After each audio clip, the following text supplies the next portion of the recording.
The battle for second place is about to get underway here at Jackie Robinson Memorial Field in Pasadena, California. Matt Berner alongside Mitch LaFave as we get set for some California Collegiate League baseball.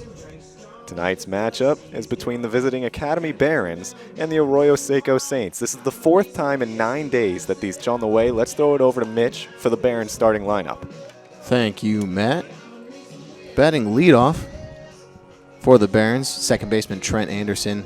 Batting second at shortstop Channy Ortiz. Batting third in center Basil Williams Jr. Over at first Logan Pollock. Batting fourth. Batting fifth, the catcher Matthew. I'm sorry, Elizalde. I believe it's Elizalde. Elizalde. I believe it's Elizalde. I should have looked a bit more carefully at that first time. So he's batting fifth, Matthew Elizalde. Yes, sir. Batting sixth, the third baseman Christian Lucio. Batting seventh in right field, Kendall Pettis. Batting eighth, the designated hitter Jalen Hurd. And batting ninth, rounding things off, the left fielder Ronald Belton III. And those 9 batters will face off against Colin King, who will take the mound for the Saints as he delivers his final warm-up pitch to his catch partner, battery partner, Thomas McCarthy behind the plate for this evening's game. As I mentioned, this is the fourth time in 9 days that these two teams have faced off. So these teams are starting to become very familiar with each other. The Barons took the first 2 games, but then the Saints bounced back with a win at the MLB Academy Barons. And once again, feels like for the 3rd straight game that I've called, the umpire goes over, warns the Saints players to stay in the dugout before we even get underway. Everything is ready to go. Trent Anderson up to the plate, and we're getting set for the first pitch. King wearing 7 in those white Saints jerseys. First pitch, fastball finds the strike zone, 0-1. Anderson, the second baseman, listed at 5'7", 150. Watches the 0-1, missed the outside corner. Counts even.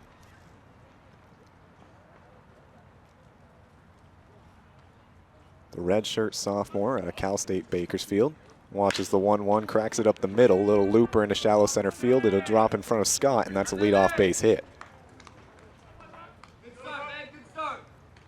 And the leadoff man is aboard for the Barons. Now batting for the Barons. You know, not the hardest hit, Paul, but it gets the job done. Looping liner into center field. Really into no man's land. Nothing the Saints could do about that. Now, the first time that these two teams matched up against each other was here at Jackie Robinson. The last 2 games have been at the Academy Barons. In the last game here, Trent Anderson led off with a single. He came around to score. Channy Ortiz had a double, and that's who's at the plate now. He also came around to score in that game. First pitch to Ortiz finds the strike zone.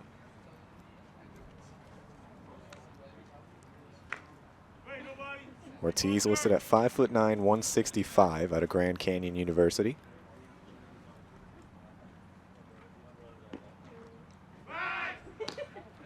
Oh, 1 pickoff move over to first base, sliding back in safely is Anderson.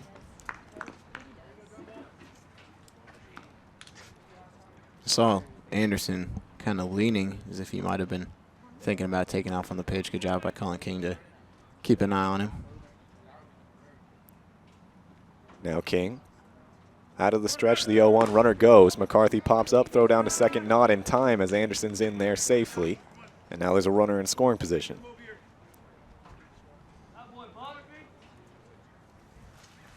Good pop-up that time by McCarthy, but the speed of Anderson was just too much.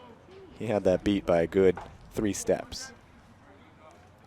He had a great jump off pretty much the second that King lifted his foot off the ground. So now the 1-1 from King. Ortiz pops this one out of play. Now there's 2 strikes on the shortstop for the Barons. The Barons wearing all gray uniforms, blue trimmings. They've got those blue trimmings to match their blue hats. The Saints I mentioned a second ago wearing all white jerseys with 1 singular black stripe down the side. And their dark blue hats with the gold brim. The 1-2 misses outside for ball 2.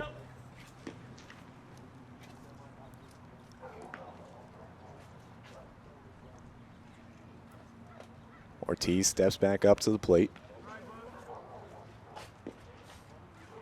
2-2 from King. Breaking ball, swing and a miss, and Ortiz goes down swinging.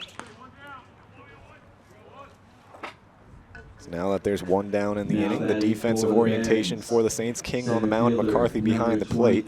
From first to third is Pagan, Stapp, Reyna, Martinez, and then from left to right field, Tressler, Scott, and Russell. As now Basil Williams Jr. will step up to the plate. Player from Mississippi State. First pitch to him outside for ball one. The center fielder is listed as 6'3", 200 pounds.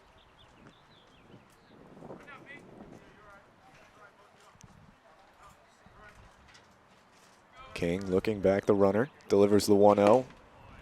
That time catches the outside corner and counts even at 1.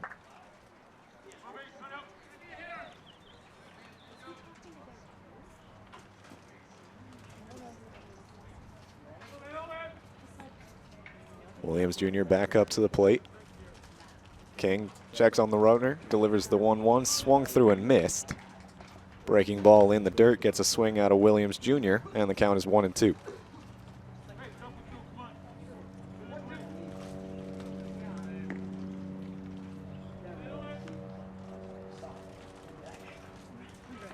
So now King delivers the 1-2, fastball, swing and a miss. As Williams Jr. goes down swinging, follows in order of Channy Ortiz, and now Logan Pollock, the first baseman, will step up to the plate. Now in the last game that Pollock, or rather the Barons came here, Pollock forgot his jersey. He's supposed to be wearing 25. He ended up wearing 21. Before the game, the general manager for the Barons comes over to us, let us know there's a situation. One of the players forgot the jersey. Logan Pollock once again wearing a different number. He's wearing 36 today. First pitch swinging, cracked that one on the ground down the third base line, foul. Maybe, wearing 25 just wasn't doing it for him. Had to change things up. Oh, I quote unquote forgot my jersey today. Got to wear something new. Well, he breaks his bat there. In that game where he wore number 21, he went 2 for 3 with a single and a double. He also walked twice. So he was on base 4 times in that game.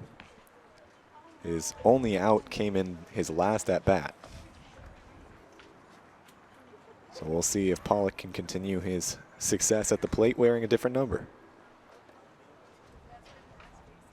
After that broken bat, foul ball, ground ball, count is 0-1. Colin King on the mound delivers.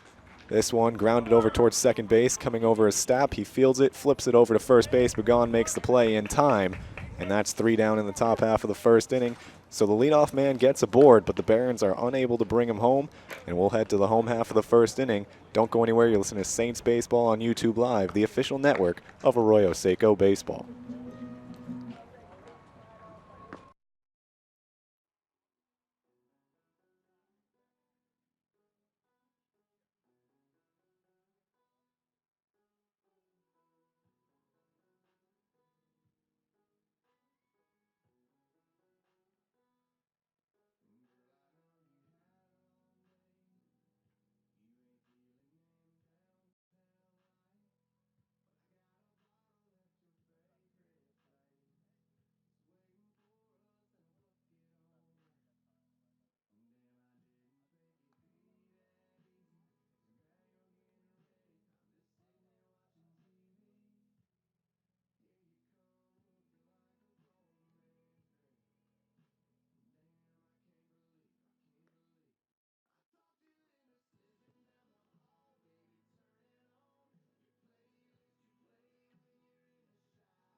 Welcome back, ladies and gentlemen. Home half of the first on the way, but before we get to that, let's throw it back over to Mitch LaFave for the lineup of the Arroyo Seco Saints. Thank you, Matt. Leading things off, as you said, for the Saints, in left field, Nolan Tressler batting second.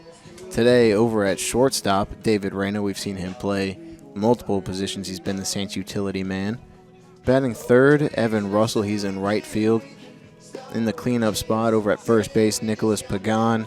Batting fifth at third base, Marco Martinez. Batting sixth, the designated hitter, Tito Robles. Batting seventh, Thomas McCarthy. He is catching tonight. Batting eighth, Wyatt Stapp. He's over at second. And rounding things off, batting ninth in center field, Christian Scott. And those 9 will be facing off against Yuji Sakane on the mound for the Academy Barons. Nolan Tressler up to the plate to lead things off for the Saints. Number 37, Nolan Tressler. This is Sakane's 5th appearance on the mound for the Barons. Thrown 10 in the third inning. Surrendered 7 runs. 4 of them earned, good for a 3.48 ERA. Struck out 6 batters while walking 7.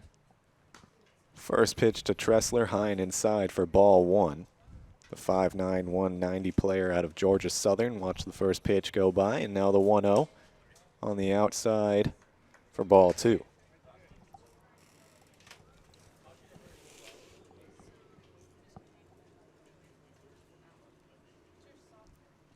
Now a 2-0. Sakane delivers. That one too high, too far inside. And quickly it's a 3-0 count to the leadoff man. Tressler's from Canton, Georgia, where he attended Woodstock High School. He was named Offensive Player for his team in 2016 as the 3-0 finds the outside corner for strike 1. And Sakane finds the strike zone for the first time today.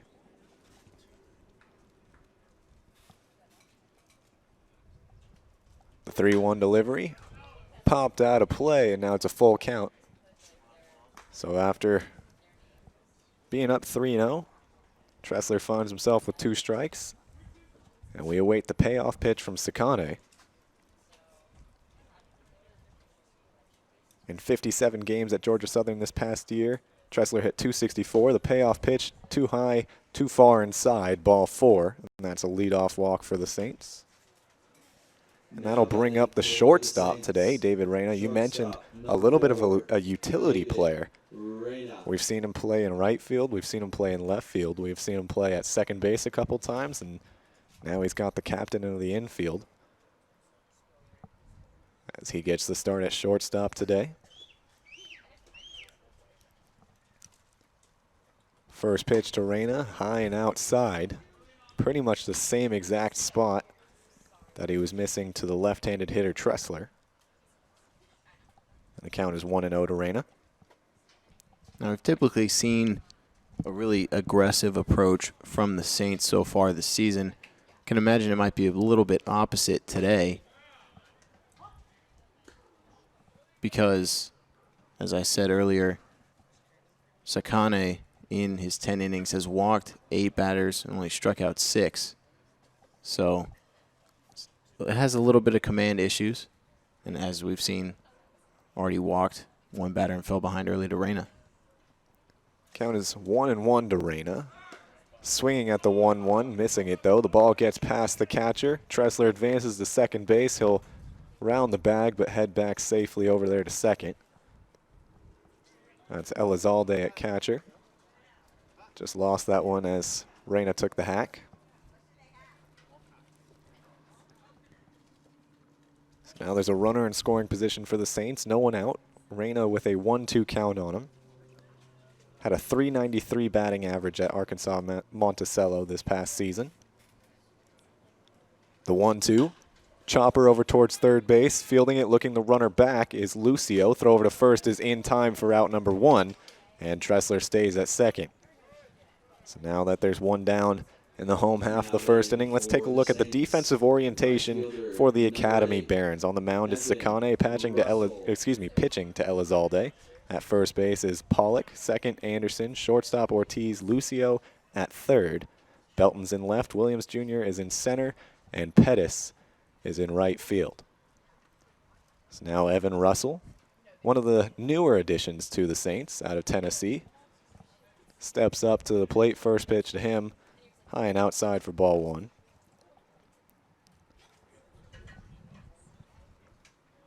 Russell, 5'11", 195.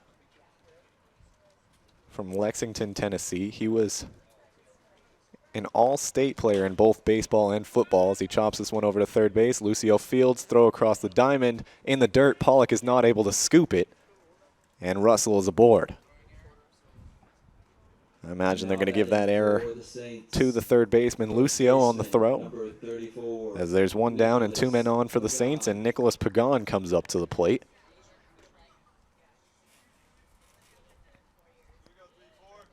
The power hitting first baseman out of Hartford will have a chance to get the Saints on board early.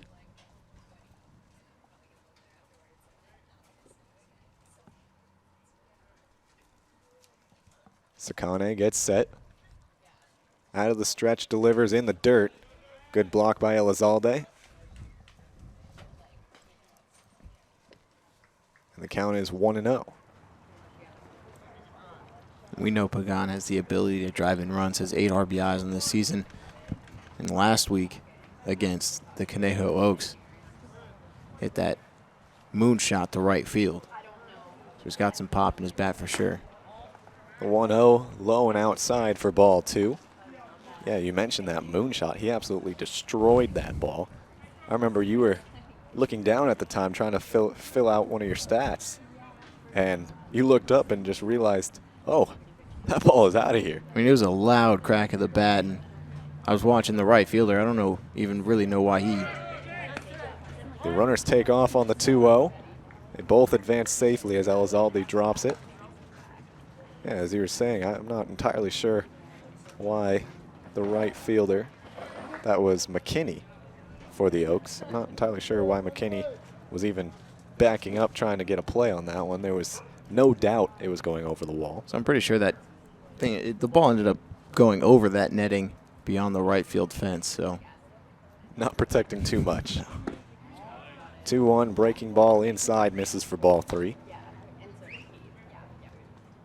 That netting that you mentioned, you can see it, all those silver poles sticking up from center field over to right field. It actually goes all the way over to left center field and stops there.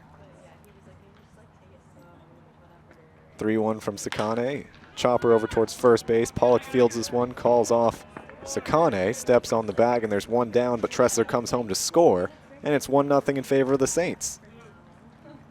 Now batting for the Saints, third baseman, number 6, Marco. It may not have been a single like Pagan was probably hoping for, but does the trick. Run comes in to score. So does the trick indeed. Like you said, not necessarily the prettiest of RBIs, but he gets a 3 unassisted and RBI written right next to that, and it's 1-0 in favor of the Saints here in the home half of the first inning as Marco Martinez steps up to the plate. First pitch to him was low and inside. Martinez out of Pasadena City College. Hit .338 this season at PCC. The 1-0 finds the strike zone for strike 1. So if you're just joining us, the Barons threatened with a leadoff single, got him over to second base, but then the next 3 runners were retired. The Saints got a leadoff walk out of Tressler, ground out from Reyna. Evan Russell reached on error. Tressler came home to score on that last ground ball from Pagan, and Russell sitting there on third base as the 1-1 finds the strike zone to Martinez. And Sakane is possibly a strike away from getting out of this inning, minimizing the damage. So Marco Martinez attends Pasadena City College, went to Maranatha High School. He's at a familiar field because both play their baseball games here at Jackie Robinson Memorial Field. The 1-2 cracked up the middle into center field, and here comes Evan Russell to score. And it's 2-0 in favor of the Saints as Martinez gets an RBI single. Designated hitter, number 17. And that'll bring up Tito Robles.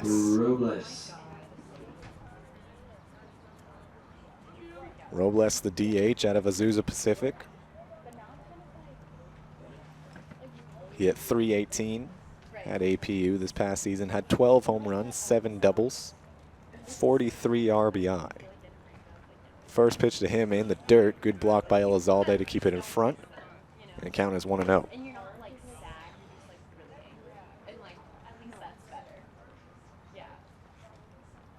Thomas McCarthy on deck for the Saints, keeping his shin pads on just in case Robles ends the inning here. The 1-0 cracked into deep center field. Getting underneath it is Williams Jr. He'll make the play easily, and that'll bring about the third out in the home half of the first. The Saints threaten and score. They add 2 to their total. They take a 2-0 lead into the top half of the second. Don't go anywhere. We'll be right back for that. You're listening to Saints Baseball on YouTube Live, the official network of Arroyo Seco Baseball.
Matthew Elizalde, the catcher, to lead things off for the Barons as we get set to start the second inning here at Jackie Robinson Memorial Field. The Saints took a 2-0 lead after that bottom half of the first inning.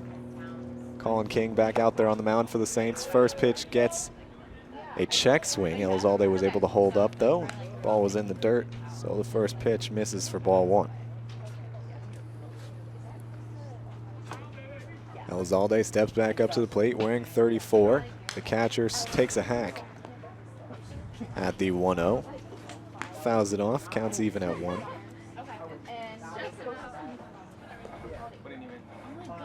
Elizalde listed at 6'4", 200 out of Loyola Marymount University. The 1-1 hits him on the arm. He winces a little bit, jogs over towards first base. Leadoff man is aboard. So I know we've only seen 3 leadoff batters so far this game, but all 3 leadoff batters have reached base. The first leadoff batter, Trent Anderson, singled. Then it was Nolan Tressler who walked in the home half of the first. And now we see a hit by pitch on the leadoff batter in the top half of the second inning. Matthew Elizalde standing over there at first base. First pitch to Christian Lucio, the third baseman for the Barons, misses high and outside for ball 1.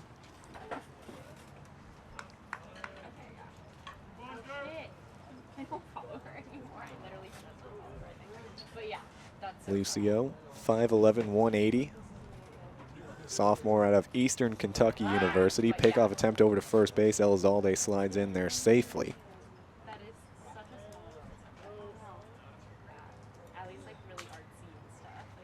Eastern Kentucky University, that's a long way to come. Playing baseball for the summer here in the California Collegiate League. The 1-0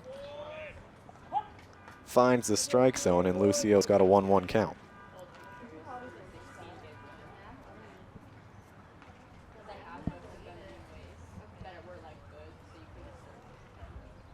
King taking a few deep breaths out there on the mound. Gets set. Now delivers out of the stretch. The 1-1 breaking ball on the outside part of the plate. Count moves to 1-2.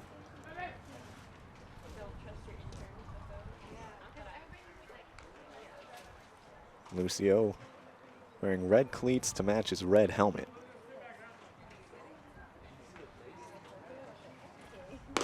1-2. Fastball just off the outside part of the plate. Counts even at 2. Not a bad pitch at all. I just tried to spot the outside corner. Barely misses.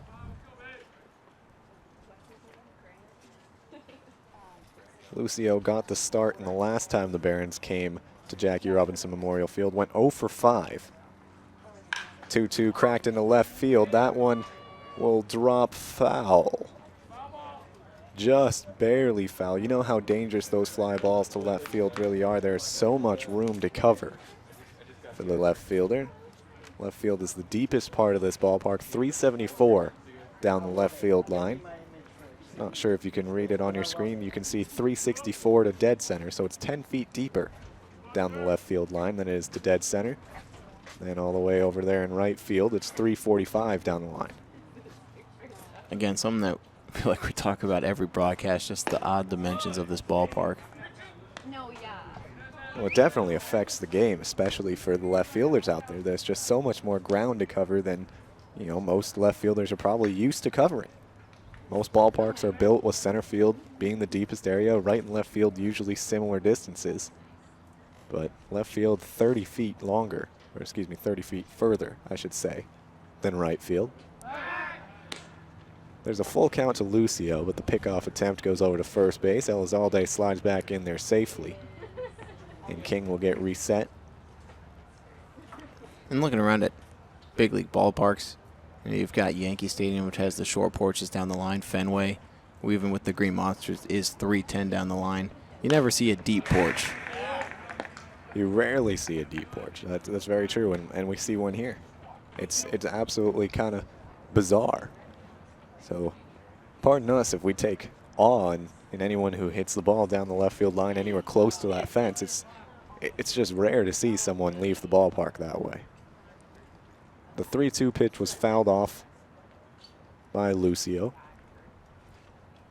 Another payoff pitch from King, low and outside. Lucio takes the walk, and the first 2 batters are aboard. As Kendall Pettis, the right fielder, will come up to the plate. Right fielder, number 15, Kendall Pettis. Really good at bat there by Lucio. He was down 1-2 at one point in the at bat. Worked the count back to 3-2, then fouled off a couple pitches.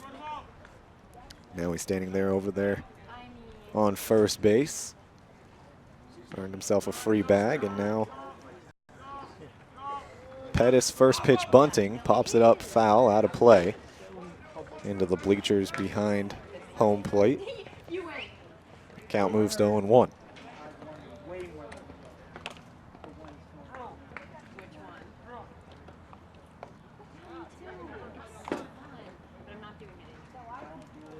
Pettis back up to the plate. King steps off the mound, looking Elizalde back to second base. He spent a lot of time worrying about the catcher from the Barons, even though that is nowhere near the speediest guy on their team. The 0-1 showing bunt, pulling it back as that one misses low and inside. Pettis works it back to a 1-1 count. Still no one out here in the top half of the second inning. 2-0 is the score in favor of the Saints after they tacked 2 on in the home half of the first. Timeout is called now as Pettis wants to go talk to his third base coach. King thought about coming in to talk with McCarthy. Kind of shook his head no. McCarthy shook his head no as well, and we'll get reset to go. Pettis getting a few words of wisdom from his third base coach. Now he steps back up to the plate.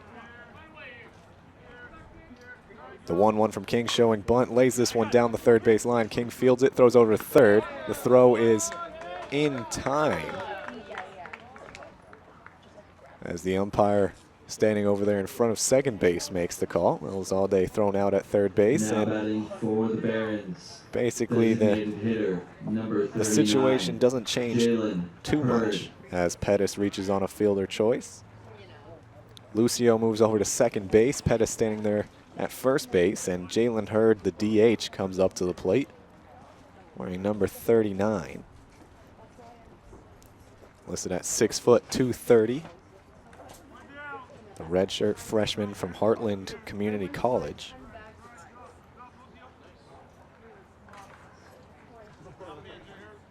Digs that back foot in. McCarthy setting up on the outside part of the plate. Now pops back more central. King pickoff attempt over to second base. Good job by Stapp to pick that one up out of the dirt, apply the tag, but it was too late as Lucio slides back in there safely. It was funny before the broadcast. I said, Jalen Hurd, where have I heard that name? Similar, but not quite the same. At least what I thought you were thinking of was Jalen Hurts. And that ended up being what I was thinking of. Jalen Hurts, the quarterback, not necessarily playing baseball in the California Collegiate League. The first pitch to Jalen Hurd found the strike zone. Now the 0-1 to him. Breaking ball, takes a hack at it, pops it up in foul territory and out of play. Pagan gave it a chase, but at the end of the day was not able to come up with the catch. So the count moves to 0-2. Now, if Jalen Hurts was playing baseball, especially in the CCL, that's something I would want to see. I would love to be on the call for that game. Man, I can imagine he's got a cannon. So now Jalen Hurd back up to the plate, 0-2 the count. Colin King trying to get the second out in the second inning. 0-2 in the dirt, good block by McCarthy.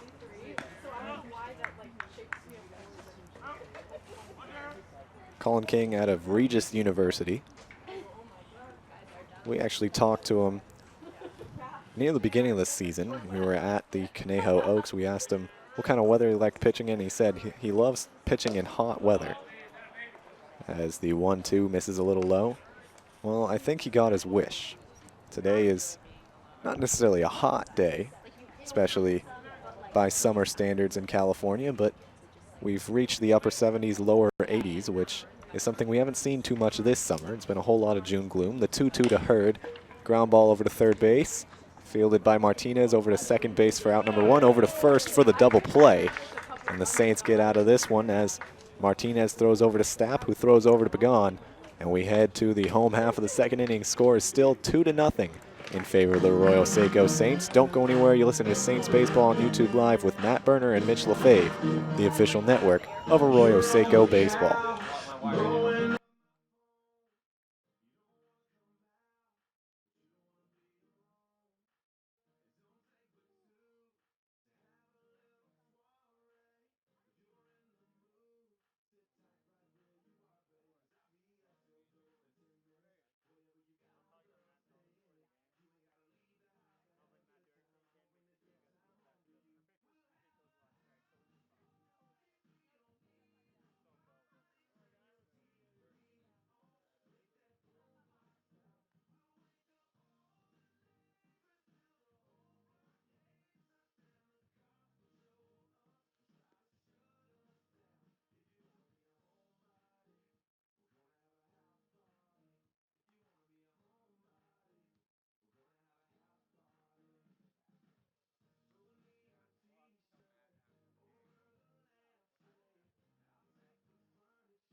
Thomas McCarthy to lead things off for the Saints as we enter the home half of the second inning.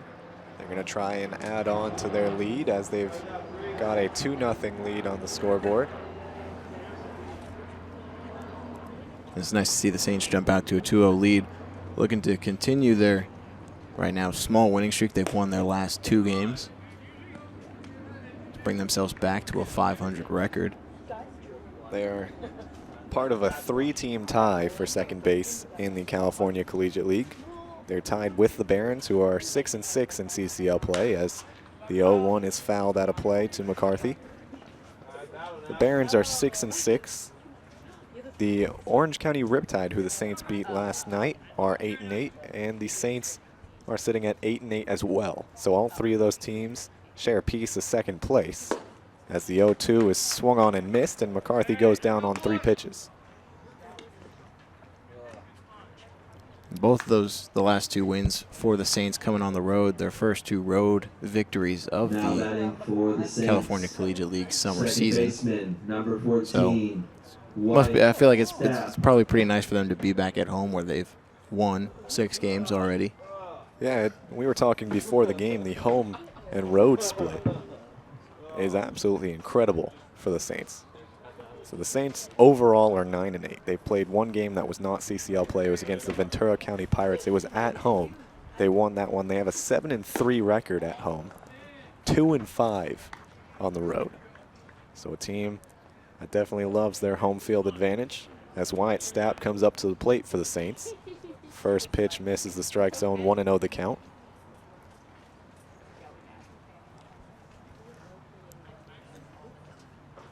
Sakane out of the windup, gets a swing at this one, fouls it out of play. Counts even at 1. Stapp, the second baseman for the Saints, wearing number 14.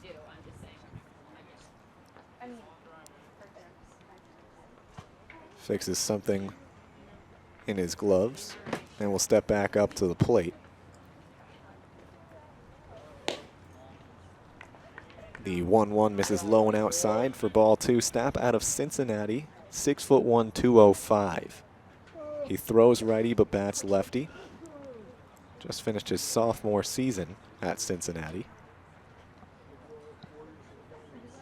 Got the start at second base for the Saints today.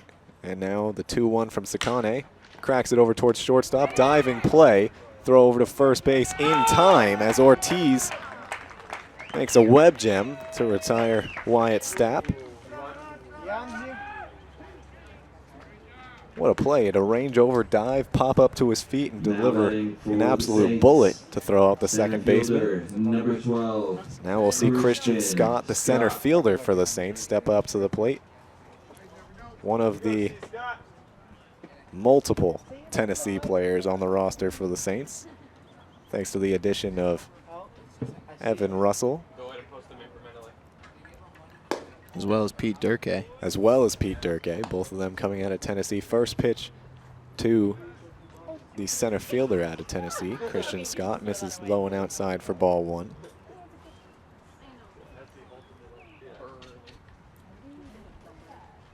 Sakane sets and delivers out of the windup. The 1-0 looks like he let go of that one just a little too early, breaking ball way too high for ball 2.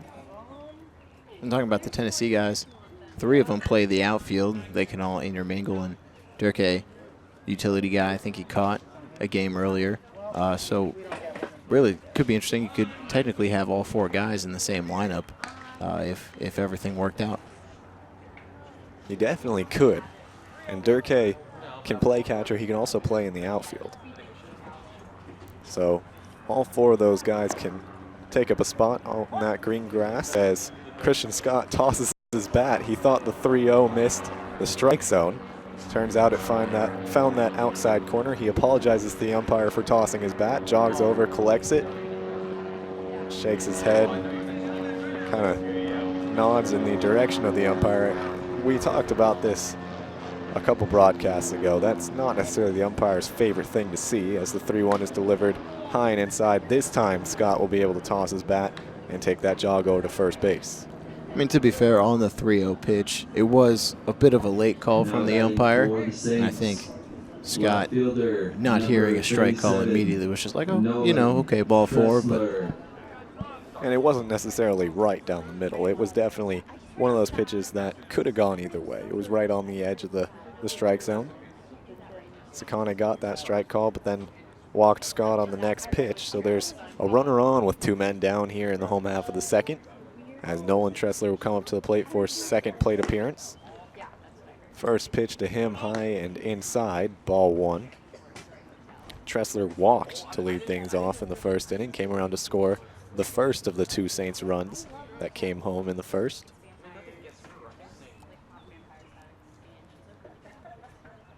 Pickoff attempt by Sakane.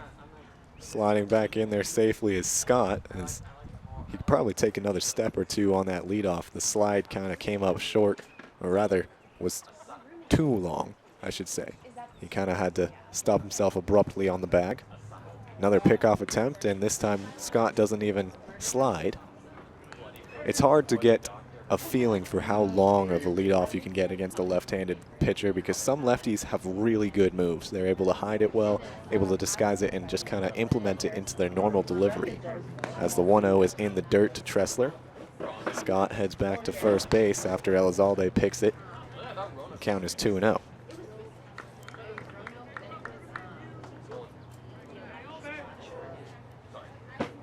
Talking about lefties with a good move, one of the last broadcasts we did, I forget who it was we were playing, had a lefty on the mound and actually picked off Christian Scott.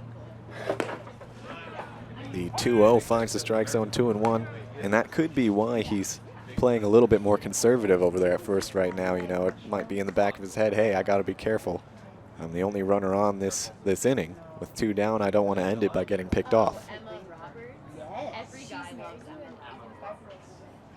Pickoff attempt over to first base once again. Scott standing in there safely,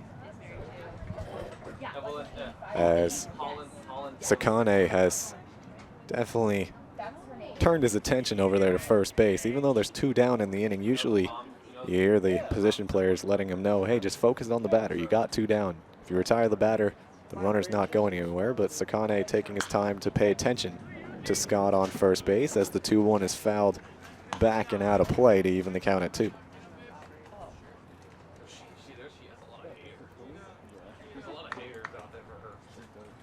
Tressler good at seeing a lot of pitches out there. He saw 6 in his first at-bat. Now another pickoff attempt over there to first base, and Scott slides in safely, stands up, shakes the dirt off the front of his pants, and we will get set for another 2-2 delivery from Sakane. Yuji sets, runner goes. Tressler slaps this into left field. Tracking back and making the play is Belton. And that is the 3rd out in the 2nd inning. We'll head to the top of the 3rd. 2-0 the score in favor of the Saints. Don't go anywhere. You listen to Saints Baseball on YouTube Live, the official network of Arroyo Seco Baseball.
Ronnie Belton III to lead things off in the 3rd inning, wearing number 38 for the Barons calls timeout before even getting the first pitch from Colin King. He'll reset. And now we wait for the first pitch.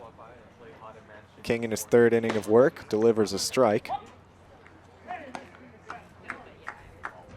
As a chant of, hey, let's swing the bat comes out of the Barons dugout. Belton batting ninth for the Barons. Steps back up into the box, swings the bat at this one. Ground ball over to third base. Martinez fields it, double pumps, fires a strike. And that's out number one. I'm going to be honest, it scares me anytime I see an infielder double and sometimes even triple pump like that. And that was almost a triple pump. It was like a double and a half.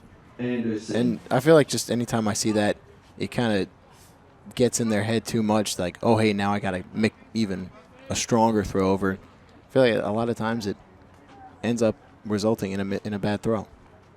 Not that time, though, as Martinez, who's had a few errors over there at third base this season,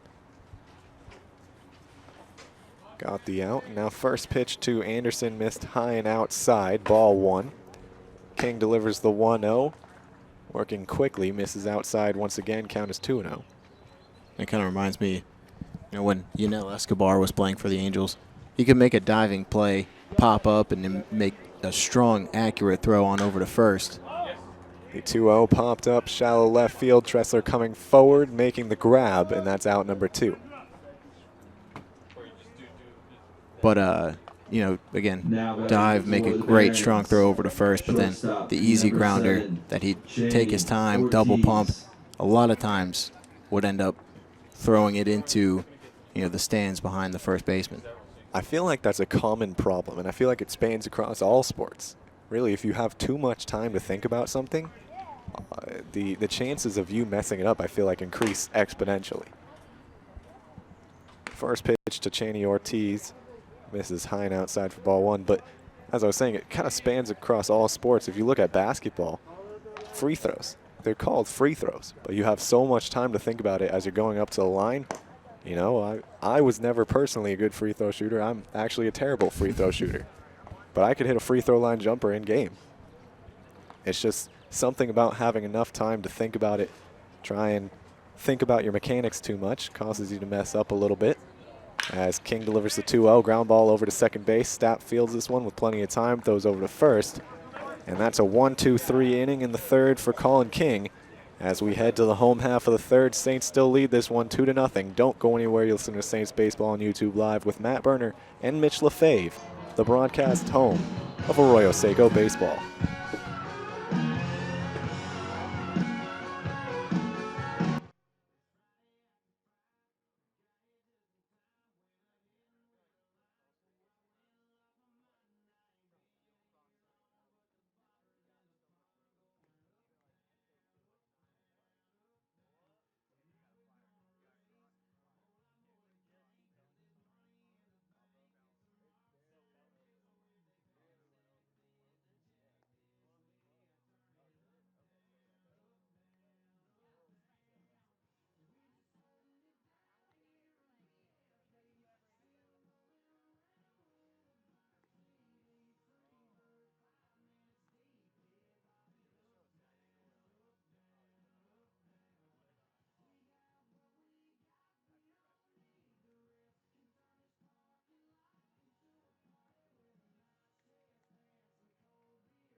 Yuji Sakane on the mound for the Barons. Entering his third inning of work, he will face off against David Reyna, as Reyna leads things off for the Saints in the home half of the third inning. The Saints, as I mentioned before, put two up in the first inning. Couldn't bring them any home in the second. First pitch swing cracked out to left center field. That one will drop and one hop the wall. Going over to grab it is Belton. He gathers the ball, throws it in. And Reyna's on board with a first pitch single to lead things off in the third inning. Or excuse me, double. First pitch double. Now batting for the Saints, right fielder, number We see a lot 8, of success Evan from this Saints team when they're Russell. first pitch swinging. You know, I feel like this team is at its best when it's aggressive at the plate. We've seen a lot of deep counts so far this game, but you know, there was one game that you and I were calling where the Saints swung at 4 straight first pitches, and all 4 of them got on board, including, I believe that was the game where Nick Pagan left the ballpark. I believe that is correct. First pitch showing bunt is Evan Russell. He fouls it straight back, so the count moves to 0-1. And Sakane on the mound coming into the inning had thrown only a first pitch strike to only one of the 10 batters he had faced. And so I kind of like the aggression from Reyna, you know, Sakane for his third inning of work being like, hey, got to start this thing off with a strike. I haven't been doing that, and taking advantage of that, sending it to the wall in left center. The 0-1 breaking ball cuts across the plate for strike 2 as Russell finds himself in an 0-2 count. The right fielder from Tennessee hit .274 this last season, playing in 55 games, starting 50 of them.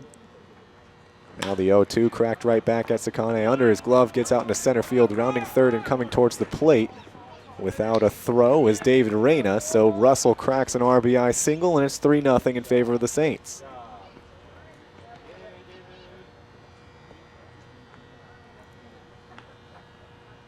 Now batting for Just a good the piece of hitting Saints, down 0-2. first baseman, Getting another number pitch in the strike zone, 34, putting good wood on it, sending it right back up the middle.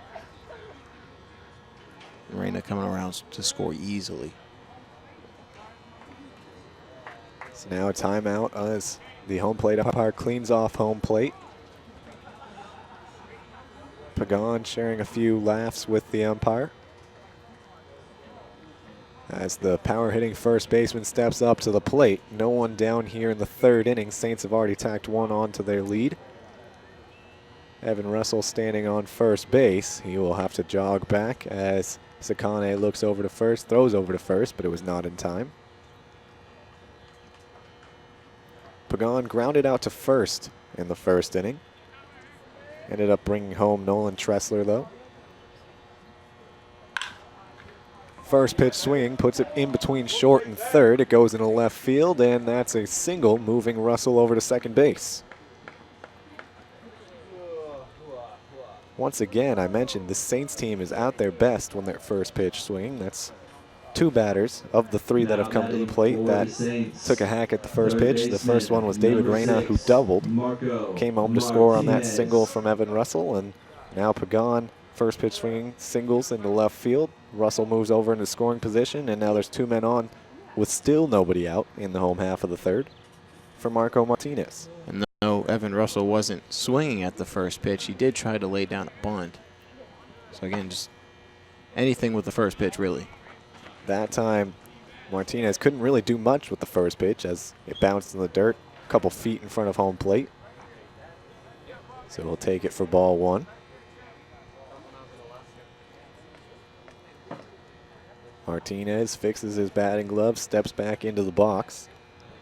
He is right at the back of that right-hand batter's box. The 1-0 delivery swung at, he fouls it right over towards the Saints dugout. It rolls in as the count is even at 1. Make sure to stick with us as in the top half of the 6th inning, Jacob Wyeth, one of the catchers for the Arroyo Seco Saints, will come join us on air for an in-game interview. As Sakane delivers the 1-1 to Martinez, misses high and outside. It should be a good interview. The last catcher that Mitch and I sat down with was Thomas McCarthy, who's in the game today, and we spent a good portion of time talking to Thomas, his ideas of the game, and of course spent some time talking about his favorite burger place up in Northern California.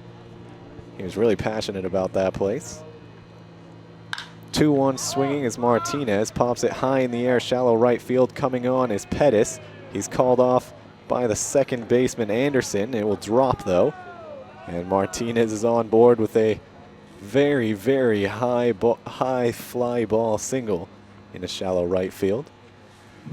Now batting for the Saints. So the bases are loaded, no one out Designated here in the home hitter, half of the third. The number Saints have already brought home a Tito run, and Robles. Tito Robles, the designated hitter, comes to the plate in his first at-bat.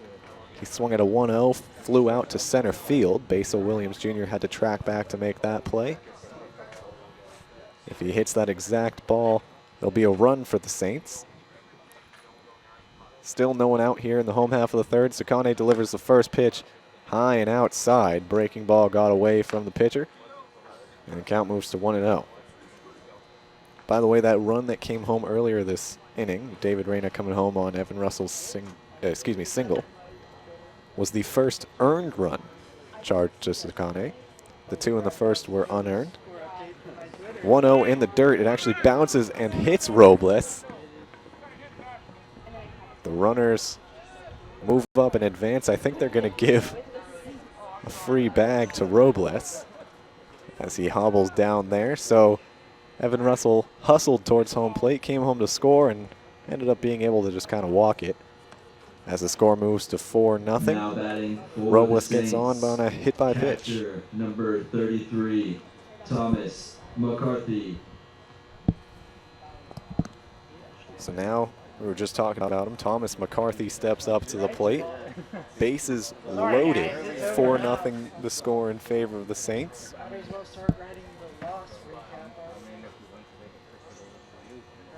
Little meeting out there on the mound, but the Barons decide to stick with Sakane. He now has 2 earned runs after that hit by pitch brought home Evan Russell. And the Academy Barons, they're by no means out of this game. We know that they can hit. In fact, 2 of the top 10 hitters in the California Collegiate League in terms of batting average are starting tonight for the Barons, Chaney Ortiz, as well as Logan Pollock.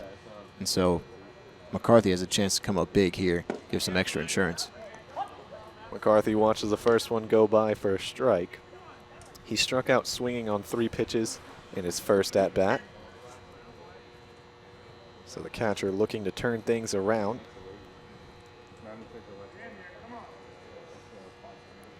The 0-1. Chopper over towards shortstop. Fielding it, throwing over to second. Now over to first. Double play is complete.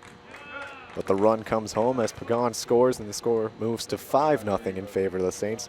Even though McCarthy grounds into a double play, he gets the run to come home. I don't believe you can credit him with an RBI, though, on a double play ball. For the Saints, second baseman, number 14. And while it won't be considered Wyatt an RBI, Sapp. it at least does push another run across the plate. A 5-0 lead this early in the ball game is really nice to see. Like you said, 5-0 the score in favor of the Saints already in the home half of the third inning. Wyatt Sapp, the second baseman, steps up to the plate. First pitch swinging, cracks it into center field. Williams Jr. comes forward, makes the grab, and that's out number 3. So the Saints tack 3 more on in the home half of the third and have a 5-0 lead as we head to the top half of the fourth inning. Don't go anywhere. You're listening to Saints Baseball on YouTube Live, the official network of Arroyo Seco Baseball.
Top half of the fourth inning about to get underway here at Jackie Robinson Memorial Field.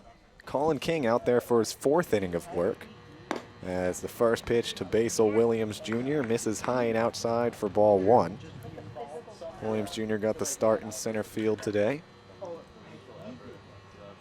Wearing number 23, 1-0, misses high and outside for ball two. He struck out swinging in his first at-bat in the first inning. Talking about Colin King going out for his fourth inning, I mean, why not? After those first two pitches, 43 through the ball game so far, is on good pace. On good pace indeed, as he gets a swing and a miss out of Williams. Count moves to 2-1. Looked like a little breaking ball action on the outside part of the plate. Williams Jr. bit. Now wasting no time, the 2-1 cracked right back up the middle. King had to move his leg out of the way, and that'll go into center field for a leadoff base hit as Basil Williams Jr. reaches base. That'll bring up Logan Pollock, the first baseman today. Grounded out to second base in his first at-bat. Logan Pollock.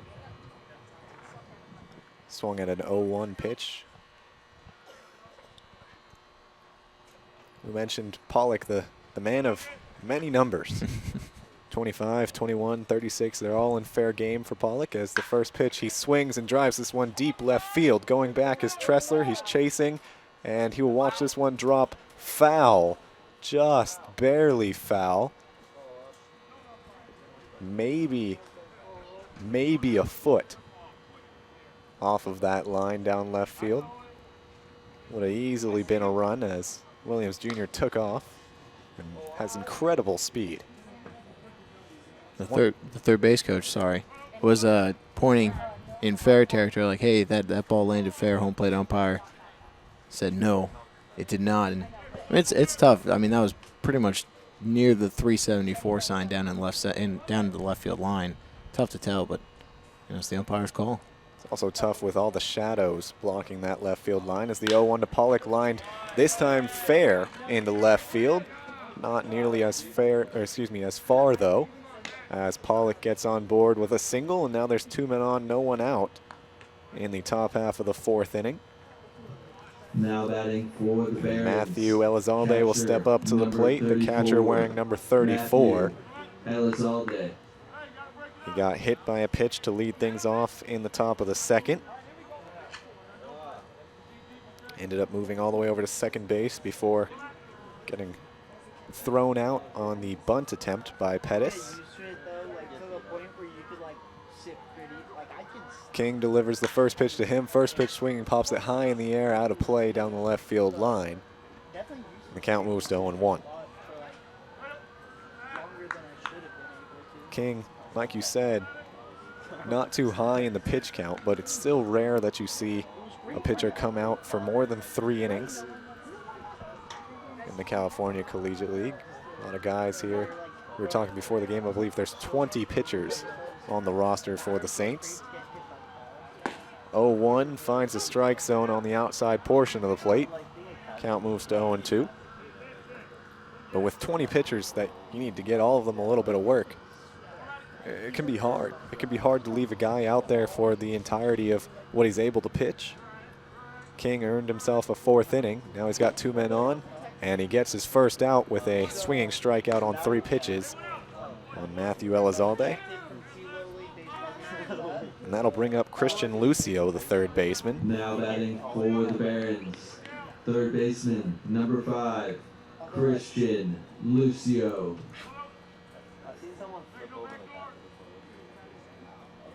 Lucio takes a long, hard look at his bat, steps up into the box, and now awaits the first pitch from King. King comes home with it, outside for ball 1.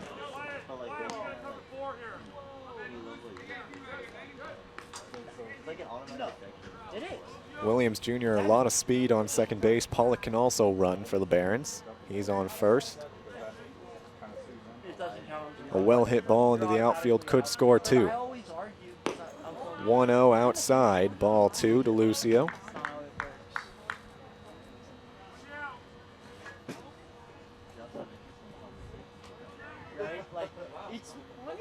Before this inning, King had only surrendered 1 hit. He's already given up 2 more this inning.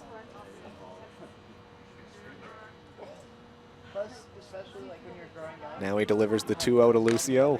Fouled off, goes off McCarthy's glove, then mask, rolls past him. Goes all the way to the backstop. Count moves to 2-1.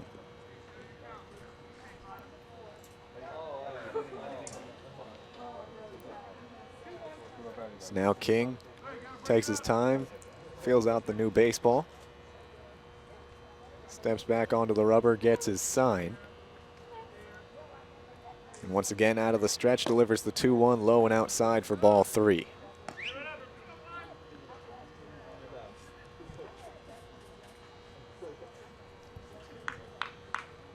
After Lucio is Kendall Pettis, the right fielder, who reached on a fielder's choice in the 2nd inning. And then if the Barons manage to extend the inning past that, it's Jalen Hurd, the DH, who ended the 2nd on a double play. With a 3-1 count, King steps off the mound to look Williams Jr. back.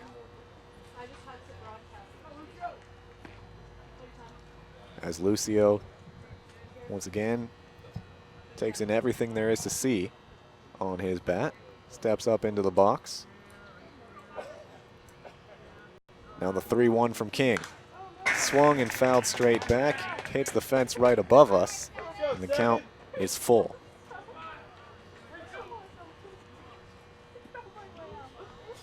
We mentioned the home and road split for the Saints, 7-3 at home, 2-5 on the road. The Barons have a fairly even split, 4-4 at home, 3-2 on the road.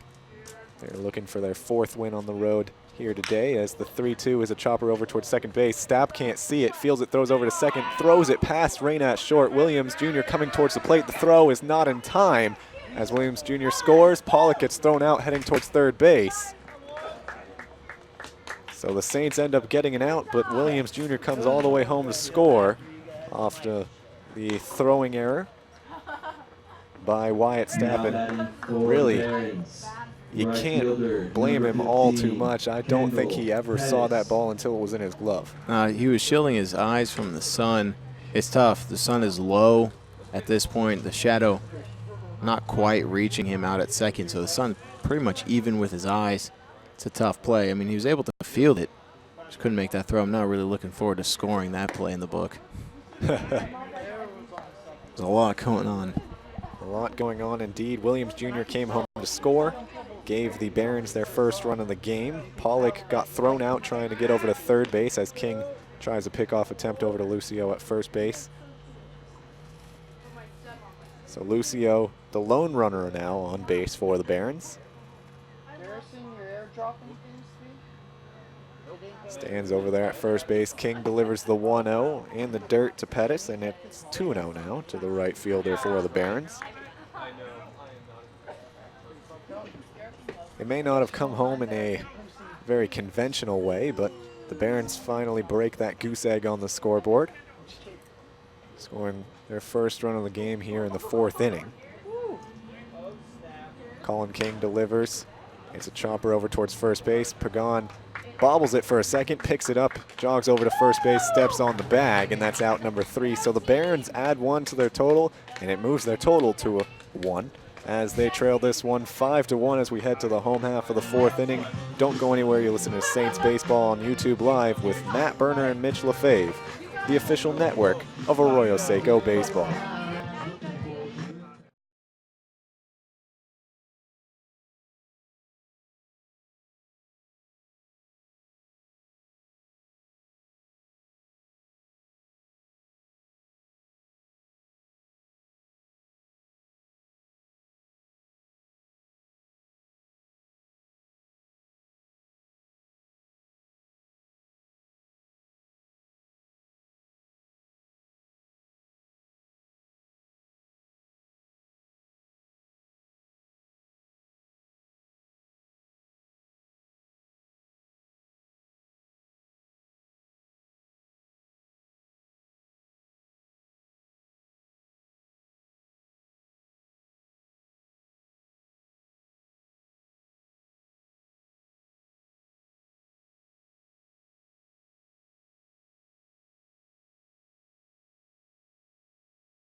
Christian Scott to lead things off in the home half of the 4th inning. Pitching change for the Barons. A.J. Stinson the second, the 6', 195 right-hander on the mound. First pitch of the day for him, misses low and outside to Scott. And so that'll close the book on Yuji Sakane. Went 3 innings, 5 runs, excuse me. 3 of them earned. Surrendered 5 hits, struck out 1 batter, and also walked 2. Now with a 2-0 count, Stinson delivers. Ground ball in between third and short. Fielding it is Ortiz. Throw over to first. Pollock cannot make the catch. As it would have been a close play regardless. I imagine with the difficulty of the throw and catch over there, they're just going to give Scott the infield single. Now batting for the Saints. So Scott's on board, leading things off. Now he's on first base. Now we move to Nolan Tressler, who led off the first inning with a walk. Flew out to left field in the second. And now is looking for his first hit and his 3rd plate appearance of the day. And Stinson, he's making his 3rd appearance on the season in his first 2 innings pitched.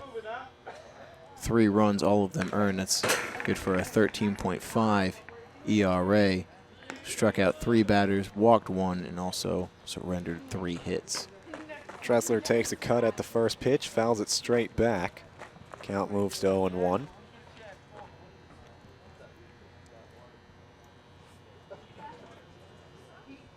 Stinson looking in, gets the sign. Throw over to first base. Scott in there sliding safely. Scott has had a whole lot of work over there at first base. I believe that's the 5th pickoff attempt on him. Granted, this is the 2nd time he's been standing over there on first base. The 0-1 to Tressler. Just off the outside part of the plate, counts even at 1.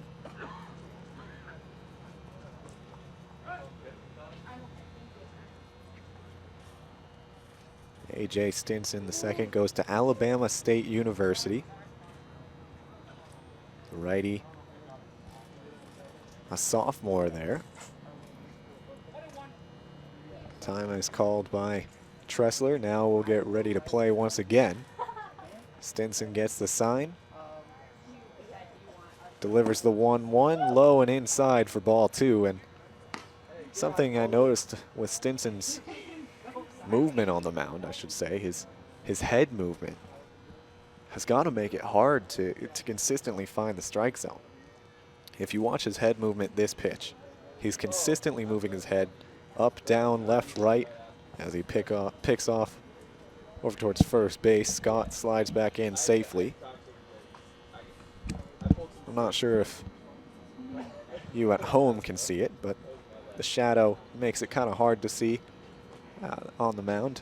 If you can watch Stinson's head, goes down, up, back, and then he comes home to deliver. The 2-1 is cracked into right field. It'll drop in front of Pettis. And Tressler's on board with a single and moves Scott over to second base. There's 2 men on, no one out in the home half of the 4th. I'm fairly certain, at least it sounded like it was a broken bat. But I think the catcher was crossed up. Looked like he was almost going for a pitch out and then had to reach back across the plate because caught a lot of the strike zone. Yeah, I can imagine that was not exactly how they drew it up. You rarely see a catcher pop up like that, especially on a pitch that's close to the strike zone. Regardless, there are 2 men on, and David Reyna, the shortstop for the Saints, will step up to the plate. Not necessarily the largest guy out there on the field, 5'9", 165. But he has a grand slam to his name this season. First pitch to him finds the strike zone on that outside corner. Count moves to 0-1. Reyna 1 for 2 on the day, grounded out to third in the first inning, a little chopper. And then in the 3rd inning, he doubled on the very first pitch. Came around to score. Now he's got an 0-1 count. Thought about going around on that one. He was able to hold it back. That was all they wanted, an appeal, but He ended up getting it, although first base umpire, with a little bit of attitude, gave the safe sign, letting him know he didn't go fully around.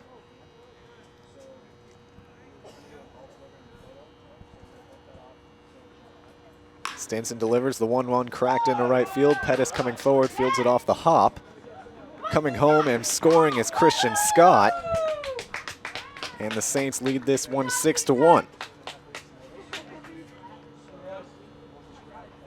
So Scott takes advantage of a slow-moving Pettis out there in right field. Comes around to score with virtually absolutely no throw contesting him. The throw was picked off by the first baseman, Pollock. So Reyna drives in a run. And Evan Russell will come to the plate. 6-1 the score in favor of the Saints. Still no one out here in the home half of the fourth inning, as Russell watches this one miss off the plate low and away for ball one.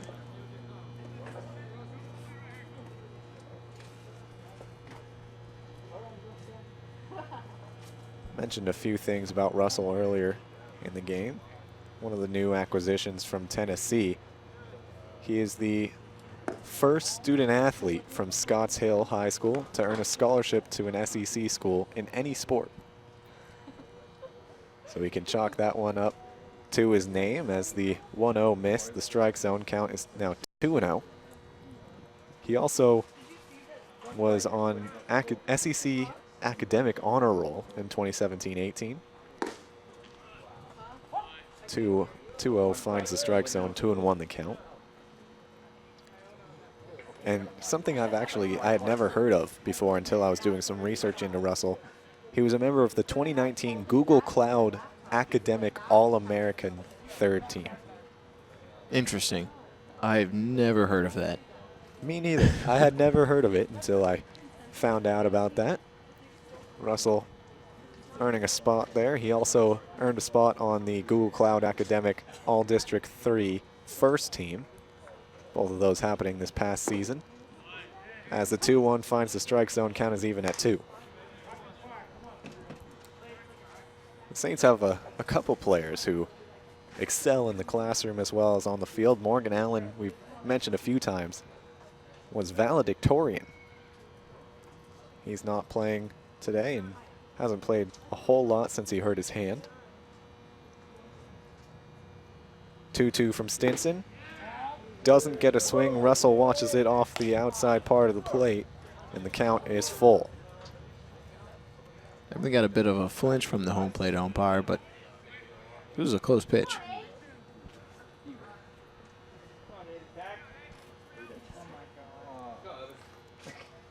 Now Russell steps back up to the plate. Full count on the way.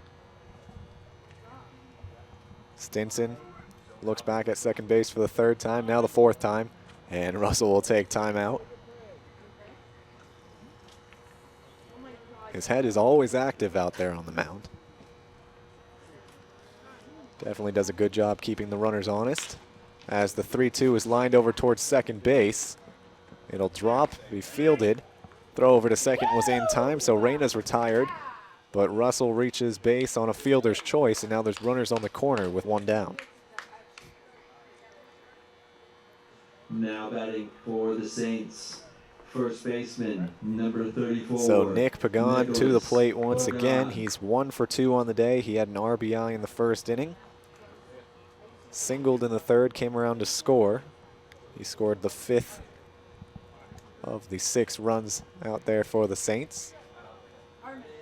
Timeout is called as the Barons get a signal from their dugout. Now Elizalde will relay that signal out to the infield.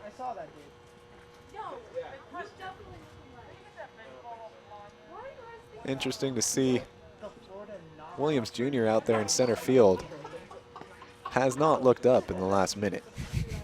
He was out there fixing his shoes, playing with his glove a little bit. Must have a sixth sense for when action's about to start, as now he's ready to go.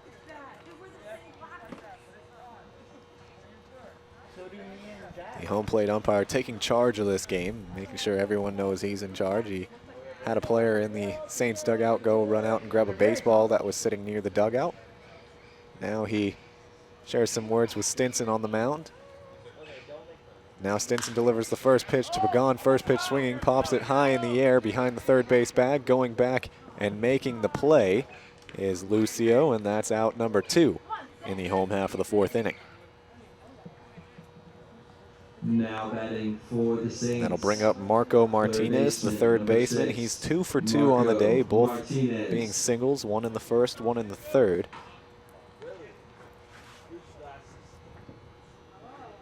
Martinez, the third baseman out of PCC, Pasadena City College.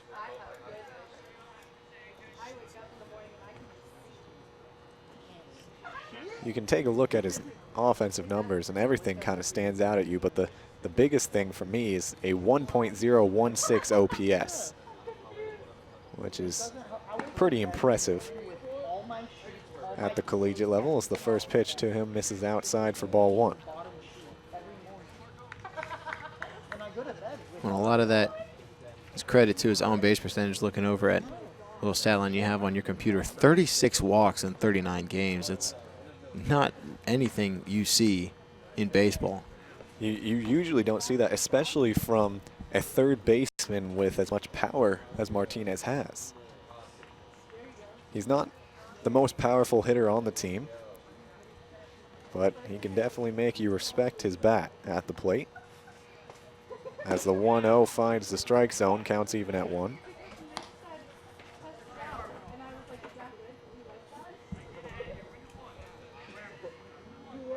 Stinson trying to get out of his first inning of work.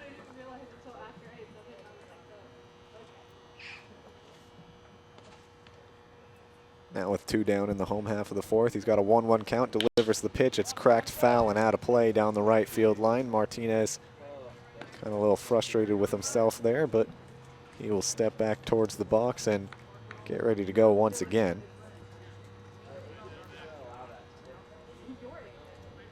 One run has already come across to score in this inning. It was Christian Scott who reached on a leadoff single.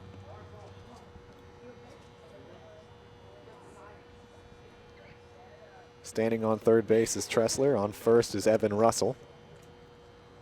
The 1-2 to Martinez, a little low. Russell takes off for second, will reach without a throw, as Elizalde tried to fake Tressler out with a little pump fake towards second base, see if he could get Tressler to take off towards home. Tressler was aware and stayed home at third.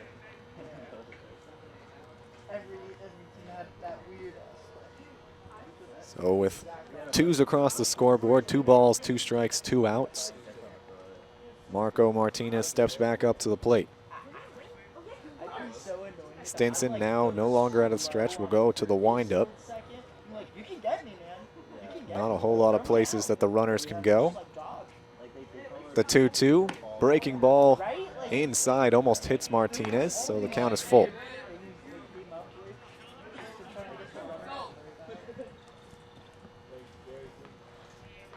Stinson takes a deep breath out there on the mound. Continuously checking Tressler over there at third. Quickly goes into the windup. The 3-2 misses low and inside for ball 4. That one was close to catching the strike zone, but it does not, and that'll load the bases with 2 down for Tito Robles. For the Saints, designated hitter, Robles 17, flew out to center Tito field in his first at-bat in the first inning. Then in the third, he brought home a run by getting hit by a pitch that bounced. Got over there to first base. First pitch swinging, pops this one up in foul territory. Pollock goes over and makes the grab.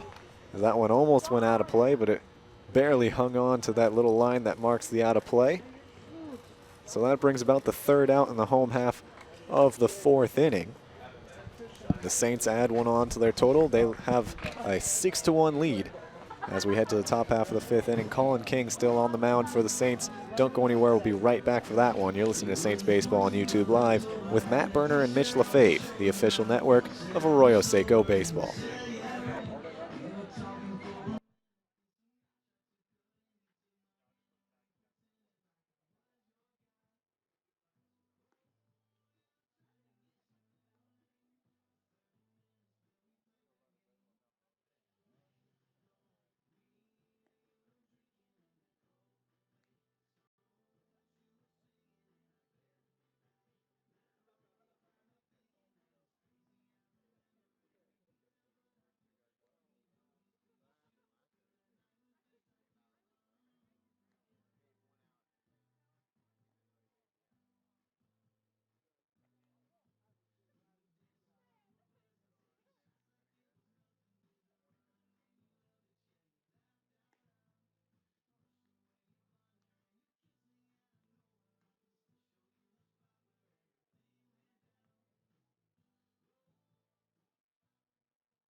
Inning number 5 for Colin King on the mound is about to get underway as he will face off against Jalen Hurd, who will lead things off for the Barons.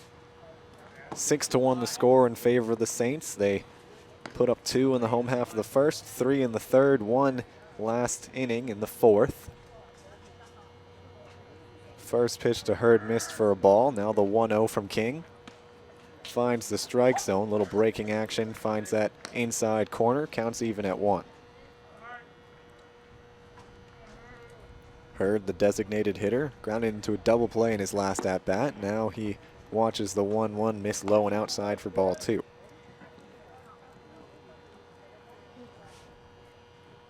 We were talking a little bit about the bats of these Barons. This game, even though it's a 5-run lead for the Saints, as the 2-1 miss is just a little inside. Hurd did not go around, so the count was to 3-1. The bats of this Barons team can definitely make this lead disappear rather quickly for the Saints.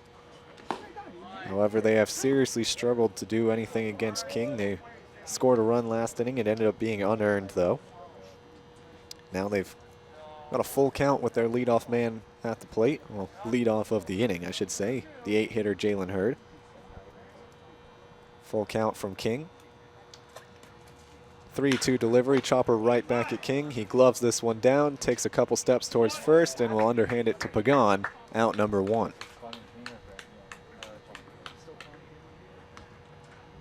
That'll bring up Ronnie Belton, for the Barons, the left fielder. Left fielder, number 38, Ronald Belton. Belton also got the start in left field the last time the Barons came out here to Jackie Robinson Memorial Field. He went 0 for 2, but walked twice. Came around to score on his first walk. First pitch to him finds the strike zone, 0-1 the count.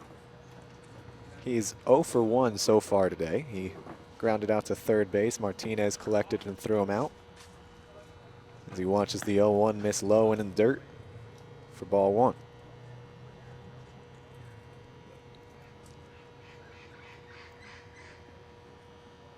Now the 1-1 from King misses a little too far outside, ball 2. Tried to get him with a little breaking action on the outside part of the plate. Belton stayed strong, did not swing. The 2-1, that time he gets a swing, little grounder, dribbler over towards third. They're going to say foul as it hit off Belton's front foot. He's going to take a little walk around the circle here. Taps his foot a couple times, and now he'll be ready to go. Now Belton, looking at the Barons roster, the youngest player on the team, born May 14th, 2001. Wow. The 2-2 finds the strike zone, and he goes down looking. And now with 2 down in the 5th inning, that'll bring up the leadoff man, Trent Anderson. Now batting for Second the baseman. Barons, He singled to lead second things off in the baseman, first inning. number 1, Got left at second Trent base, then he flew out to Anderson. Tressler in the 3rd. A deep fly ball to left field. Tressler was able to collect it. So we'll see if he can get a hit here in the 5th inning. He's 1 for 2 on the day. First pitch to him. This is just a little too far outside for ball 1. King now starting his 3rd time through the lineup. I can't imagine the Saints will have him go too much deeper into this game as the 1-0 is fouled off out of play. 1-1 the count. This is his 5th inning of work. So far has only conceded 3 hits through those 5 innings as the 1-1 misses off the outside part of the plate. 2-1 the count.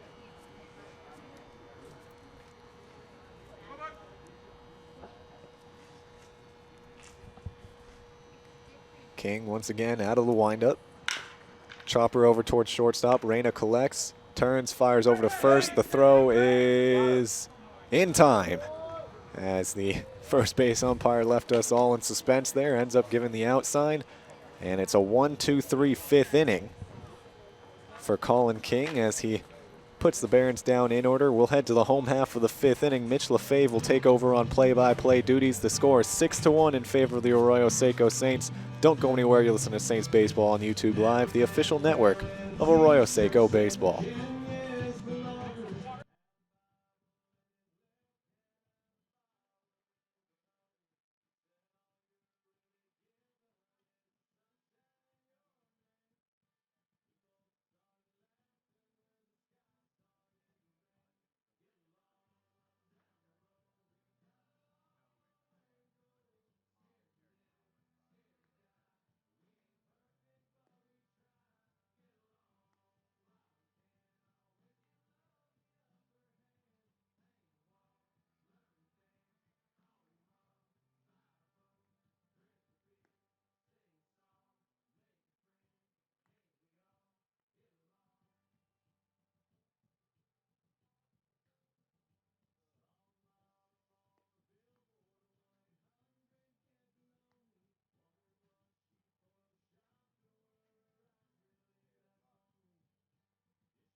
Back here for the bottom half of the 5th inning at Jackie Robinson Memorial Field. The Arroyo Seco Saints lead the Academy Barons 6-1. As Thomas McCarthy's leading things off for the Saints, takes that first pitch high and inside for ball 1. The Saints score 2 unearned runs in the first, then tacked on 3 more in the third, and 1 additional run in the bottom of the 4th. 1-0 fastball also misses in, ball 2. McCarthy 0 for 2 so far on the day. Struck out on 3 pitches in his first at-bat in the 2nd inning, then grounded out to a 6-4-3 double play. Ended up bringing home a run, though. That was in the 3rd inning. 3-0 the count to McCarthy to start the inning. Can imagine he'll have the take sign on. He does, and that ball catches the low and inside corner. So 3-1 to the Saints backstop. Fly ball out to right field. Pettis drifts over and makes the grab for the first out of the inning. And even though that was an out and McCarthy moves to 0 for 3 on the day, that's a good sign. It didn't look like he was seeing the ball too well in his first 2 at-bats. He put the bat on the ball pretty solid there, drove it into right field. Granted, Pettis was there to make the grab, but regardless, good piece of contact from McCarthy, and it's possible he's starting to figure things out at the plate. Now Wyatt Stapp will step in for his third plate appearance, 0 for 2 on the evening.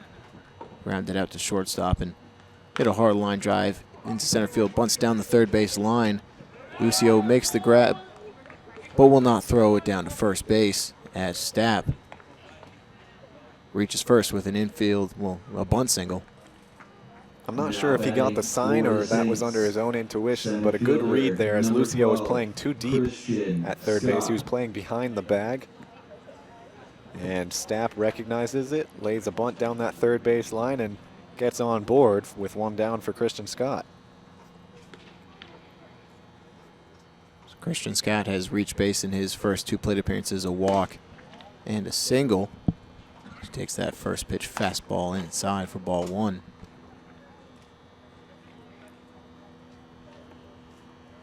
So the Saints 6 runs on 9 hits, and they've left 6 men on base. The Barons 1 run on 3 hits. They have left 3 men on base. 1-0 pitch to Scott, misses high and inside. 2-0.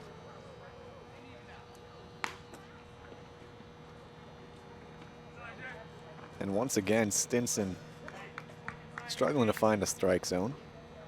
I can't say conclusively the reason behind it, but my guess goes back to how much movement is going on with his head right before he delivers the pitch. 2-0 pitch catches the strike zone. Even there on the strike, if you watched his eyes, they weren't set on the glove until he was already starting the motion. And that cannot be a good way to consistently find the strike zone. Pick off the first, Stapp dives back in safely.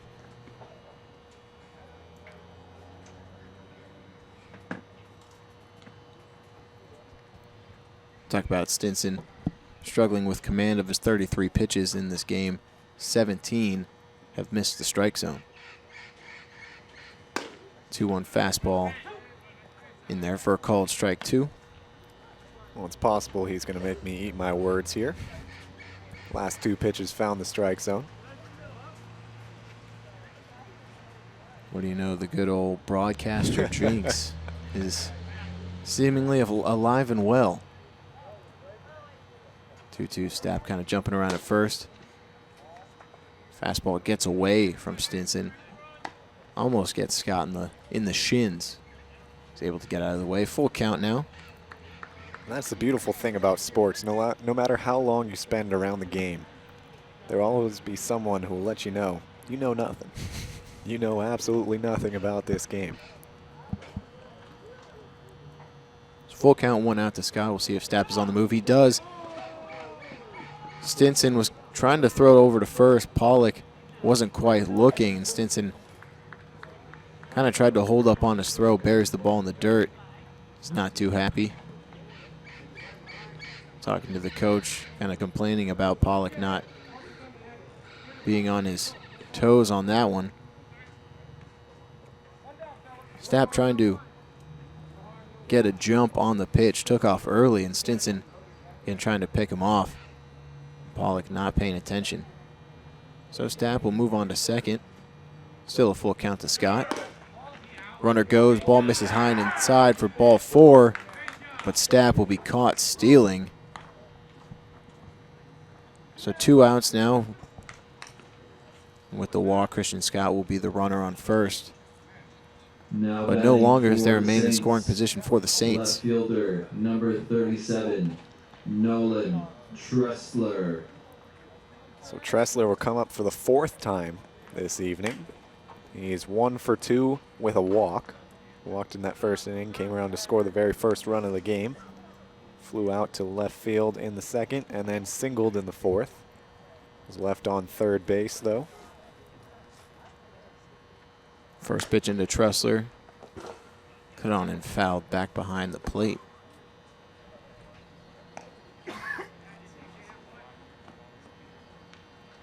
Tressler with the single in his last plate appearance. Now bringing his average above 300. Came into the game batting .295.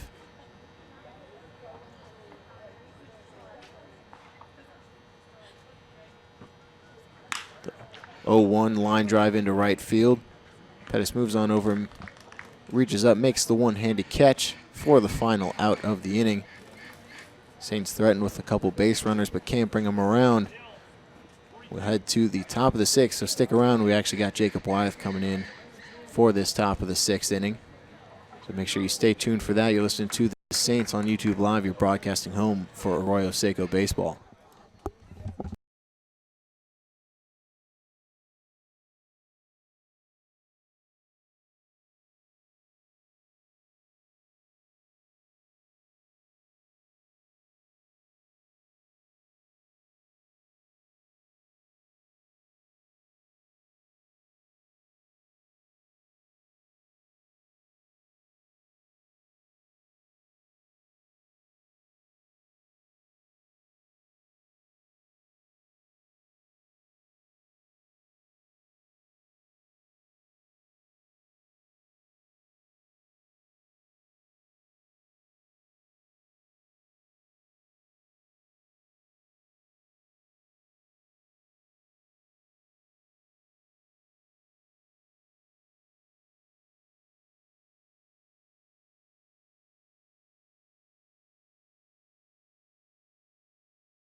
bottom of the sixth, bottom of the sixth inning, here at Jackie Robinson Memorial Field.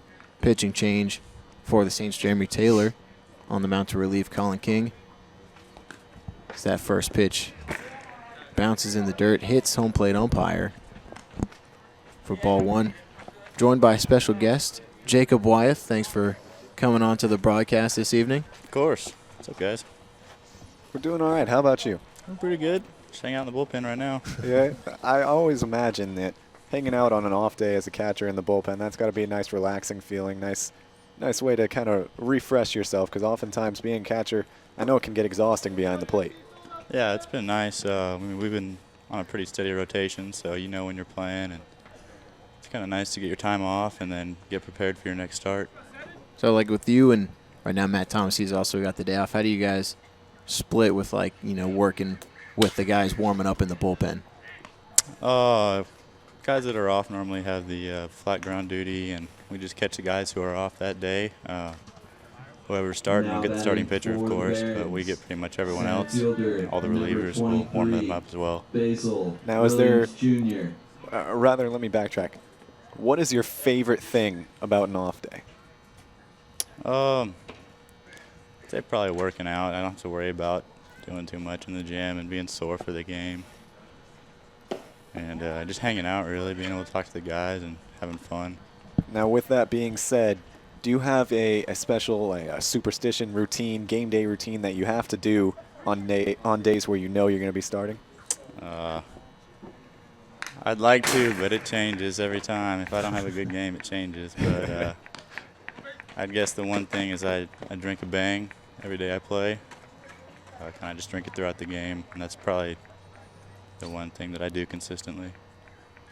All right, now, Matt, I'm going to steal your question. I know you normally ask this. Go ahead. But it's something that, during these interviews we ask on pretty much every broadcast. Because everybody likes talking about it. If you could have one meal that you could eat before every game, one pregame meal that you could have for the rest of your career, what would it be? There's this place called Urban Plates over on, I think it's Lake Avenue.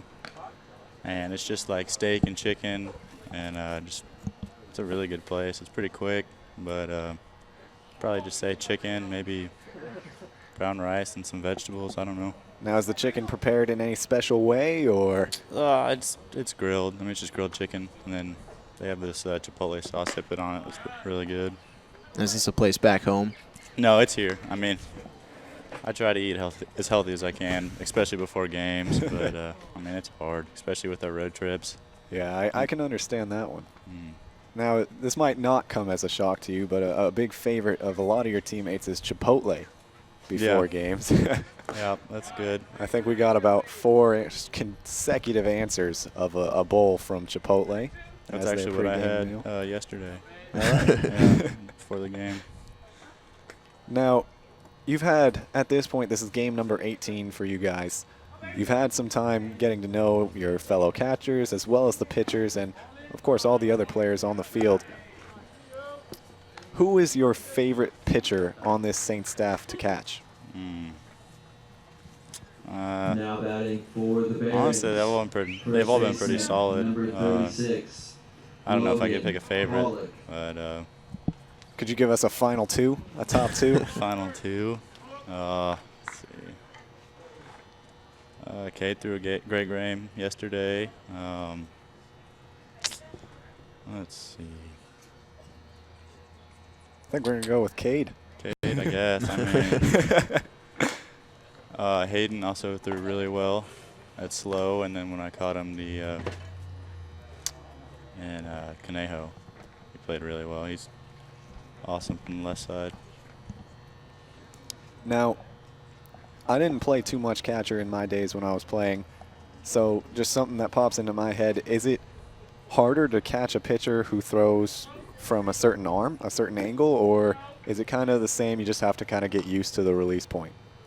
I'd say it just really depends on their velo and how the ball moves, and their control. If you've got a guy throwing all around the zone, it's a lot tougher to catch than a guy it's coming the same spot every time, or you know where it's going. But I think the main thing is just movement, not so much arm angle. So one thing I want to know, when did you kind of find your spot behind the plate? Like, were you growing up, were you always a catcher, or did you kind of bounce around and then just kind of find yourself behind the plate? I mean, I played first until I was about 10, and then I've been between first and catcher pretty much since then. But yeah, pretty much just grown up playing catcher. And do you think that's helped you, have a good building steps, good foundation, I should say, at the collegiate level playing catcher, knowing you've had years of experience behind the plate? Right. Yeah, I definitely do. I mean, once you get to college, though, it's a big leap from anything else you've ever done. I mean, just the pitching, the speed of the game, it all changes a lot. But other than that, I mean, I think just being able to train and you know what you're doing when you're there, it gives you an idea of what to start with. I'm glad you mentioned that jump, the big jump up to collegiate baseball. A question I like to ask a lot of guys is, what was the biggest difference for you going from the high school to the collegiate level on the baseball field? It's really just you have to be locked in 100% of the time. High school, you can kind of just flow through, and something happens, it's not a huge deal, and you can just pick it up sometime later. But just little things really take a huge chunk out of momentum, and just really small things can change the way a game goes. So you're from Lake Travis, Austin, Texas. Mm-hmm. I see it says your favorite hobbies, hunting and wakeboarding. Now, do you prefer one over the other, or is it just, Oh, I get to hunt a lot more. I haven't been wakeboarding in over a year now just because of baseball and where I'm at for school. It's been hard to do. It's really fun, but hunting's definitely one of my main hobbies. It's fun just to get out there and kind of hang out and be alone. Not really do much and just watch the animals, really. I mean, don't have to shoot anything. Just go out there and enjoy it. I feel like that's the most Texas answer we've had. Well, being from Texas, do you have anything, that you want to make sure you get done, anything you need to try while you're out here in California? Not really. I mean, I've been out here a few times. I've been to the beach. I mean, that's what we do on our off days, go to the beach. There's a waterfall, I think, close to here that we're trying to get to, but really just the beach and try out all the new food places. So does that mean you have tried In-N-Out? Yes, yes, I have. What's your verdict? I think it's okay. I mean, Compared to Whataburger? it just depends what you're looking for. If you're looking for, it depends what you get. If you get a regular just cheeseburger side by side, I think In-N-Out may be a little better just because I don't like so much bread. But like say, there's a patty melt, and that's definitely better than In-N-Out. But, I'd say they're pretty similar. Pretty similar indeed. That's an argument that I can't see ending anytime soon. Whataburger versus In-N-Out. No. No, but they do have that sauce is pretty good though. So Matthew Elizalde draws a walk on the full count pitch. Now batting for the Barons, third baseman, number 5. Christian Lucio to the plate. He's Lucio. 0 for 1 on the day, reached on an error by the second baseman Stapp and walked in the second inning. So you said you've been out to California a few times. Now, what brought you here for summer baseball? Well, in high school I did area code a few times, so I was out in Long Beach for that. And then just tournaments with travel ball, really. I mean, came out here, I think, twice. And that ball from Lucio is out of here, over the wall, in center field. 3-run home run from Christian Lucio now makes it a 6-4 ball game. Well, you know what they say. Well, rather, what we say. Every time we bring on a guest on the air, some runs will come home. And right there, Lucio makes sure that stays the same. 3-run shot to center field. Now, Now, batting for the Jacob, Barons, as the catcher, right you fielder, have number the important 15, task of not Kendall only making sure, Harris. you catch all the balls, catch all the strikes, right? But you have to make sure you kind of moderate the mindset of the pitcher on the mound, right? Right. What would you say to Taylor right now if you had the chance to call timeout, talk to him?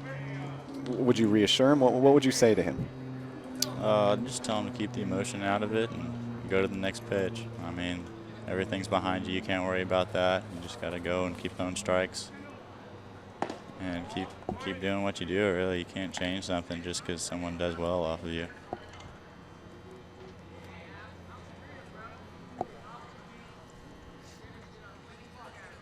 So the 1-0 finds the strike zone to Pettis. Counts even at 1. Now another thing, I'm not sure if you can tell, I rarely played catcher, so this is just interesting. I like asking all these questions. When you think you have a strike, you hold your glove out there, right? You want that strike call. What goes through your head when you don't get it? Most of the time, I just kind of think to myself that was a strike.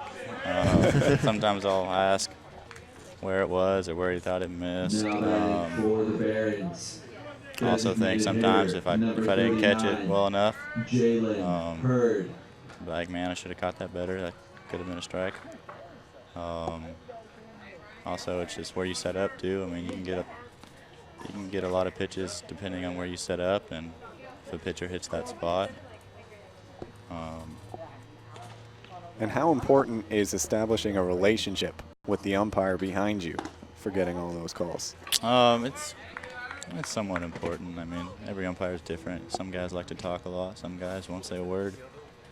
You just kind of got to go with what he likes, and if he wants to talk to you, so be it. But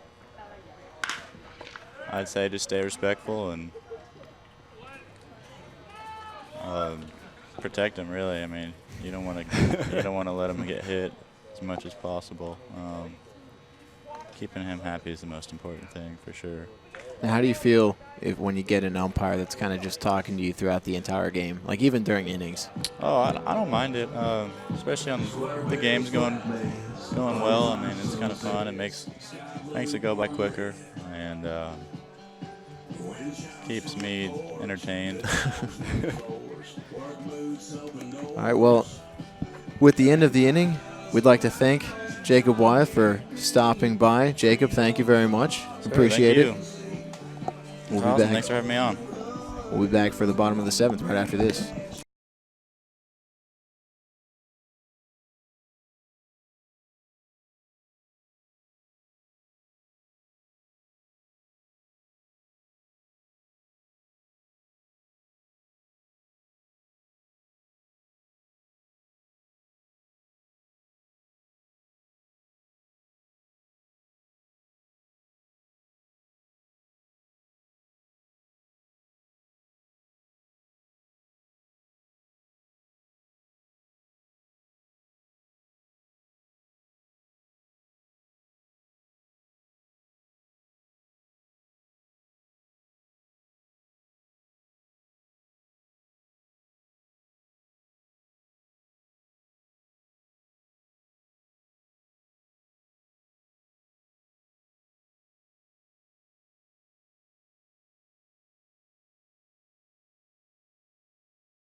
Top of the 7th here at Jackie Robinson Memorial Field. Bottom of the 6th. Saints now have a 6-4 lead after that 3-run home run from Christian Lucio in the top half. Once again, we'd like to thank Jacob Wyeth for coming on the broadcast with us. That ball, ground ball foul. Actually, I think it was fouled off of Reyna's foot before it got out of play down the third base line. It's kind of A little hobbled, but looks like he's going to be okay. This game taking a little bit longer than anticipated.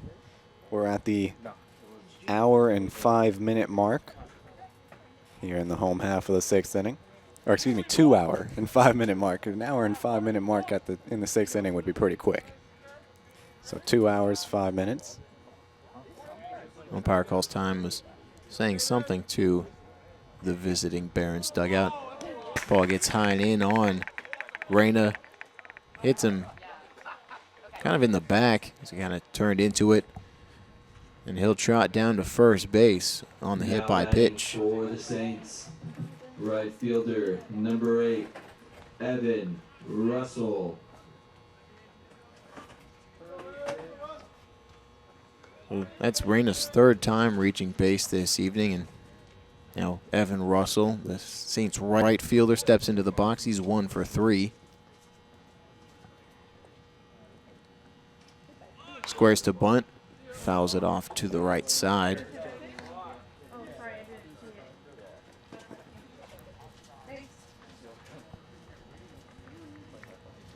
Russell reached on an error in the 1st inning, singled in his 2nd at-bat, and then on a fielder's choice in his 3rd. Pickoff over to first. Good scoop from Pollock. A really good scoop from Pollock.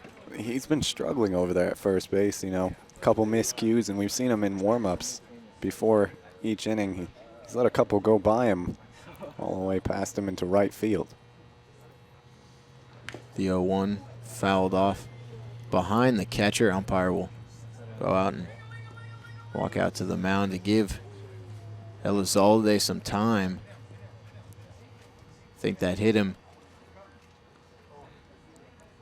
My guess, that ball was kind of chopped foul down. Hit him probably in the groin area, which is not fun. Not fun at all. And he's going to stay down. You could hear the coaches shouting, "Stay down, stay down, stay down," as he tried to stand up to talk to them.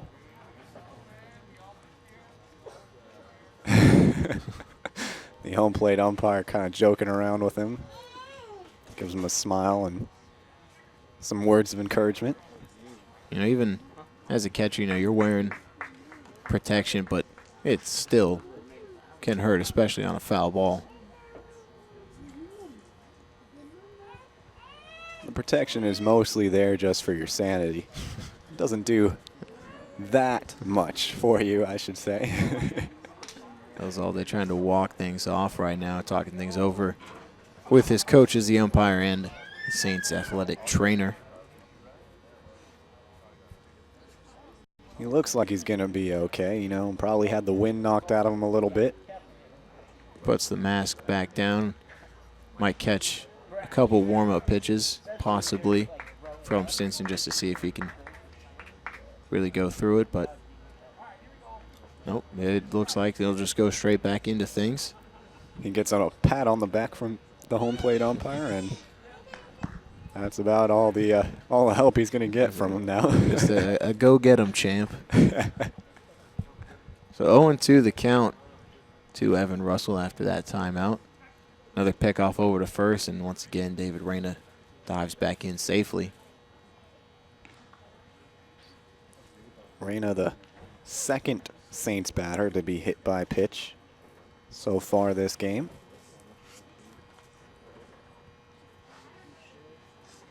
The 0-2 fastball misses high. 1-2 the count. The Barons have one of their own who was hit by pitch, and would you like to guess who it was? It was no other than Matthew Elizalde. So he's having a tough day. He's going to have some bruises. But he's laying it all out there for the Barons behind home plate. No pain, no gain, as they say. Fastball misses wide, 2-2 the count.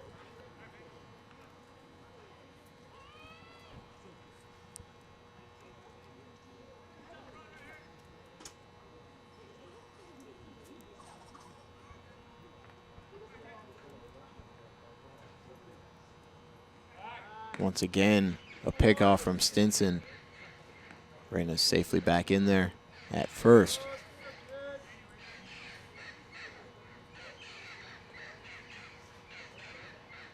Stinson paying a lot of attention to Reyna, as he has with base runners in previous innings as well.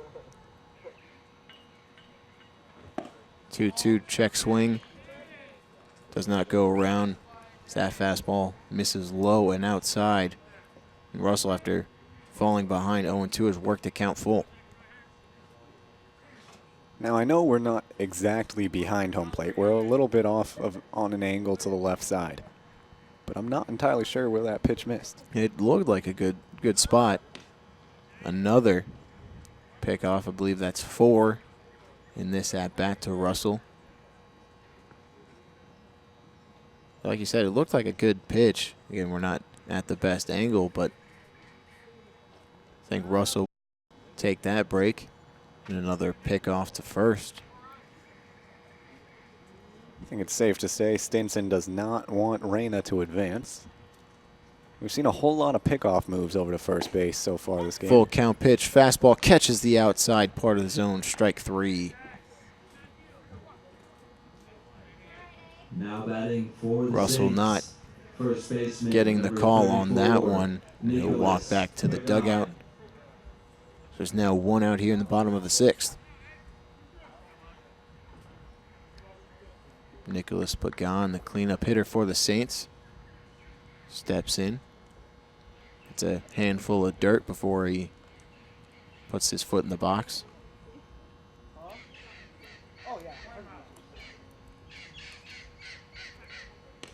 Pick off once again to first.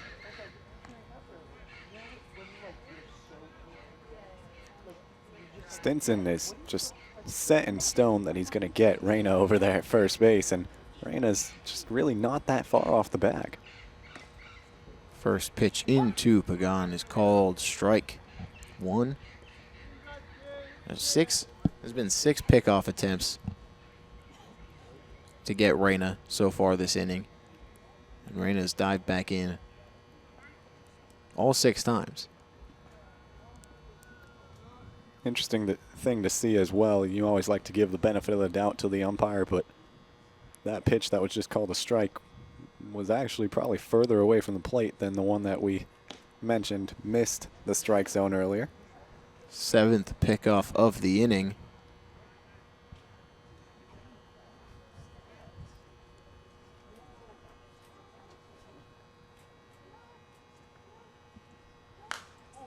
Ball's fouled back behind the plate. 0-2 the count. And Matt, I got a question for you. Does Stinson pick off on before he delivers his next pitch? Well, I'm going to say yes, because either way that works out for me, because if he does, I was right. If he doesn't, then he delivers the pitch without trying to pick off. He will not pick off. That ball is skied out to left field. Belton does not have to move much, and he makes the catch for the 2nd out of the inning.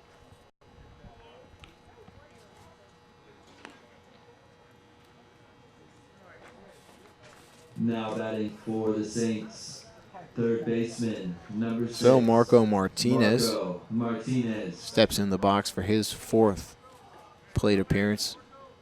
Only 2 official at-bats in the ballgame, singled in his first 2 at-bats and then walked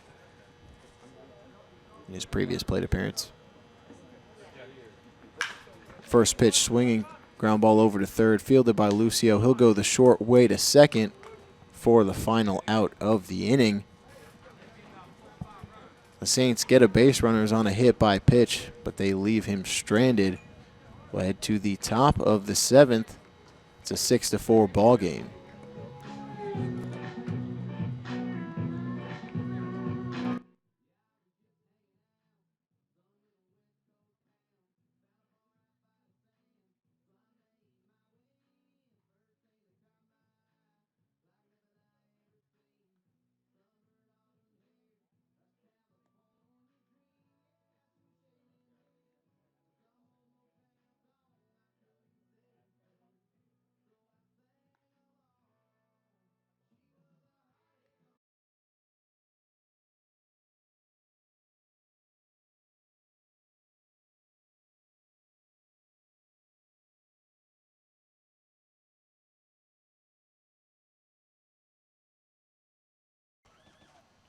apologies for the technical difficulties. We're back for action in the top of the 7th.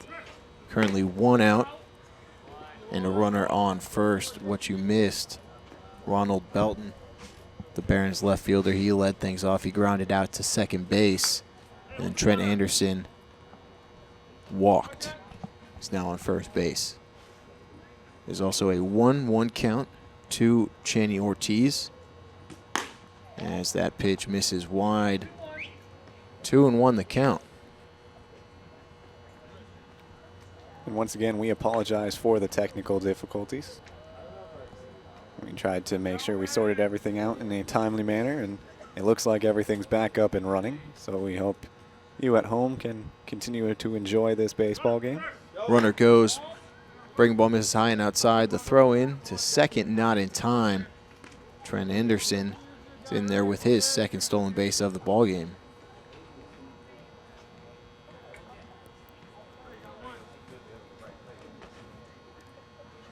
A good throw from McCarthy.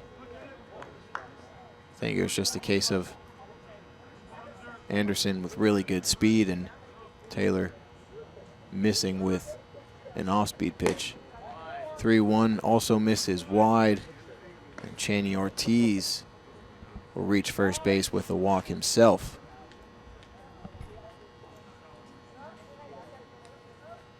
Now be a meeting on the mound. Talk things over with Taylor. Actually, there will be a pitching change. We'll tell you who it is and more about him after this quick timeout. Don't go anywhere. You're listening to the Saints on YouTube Live. You're broadcasting home for Arroyo Seco baseball.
We resume action in the top of the 7th.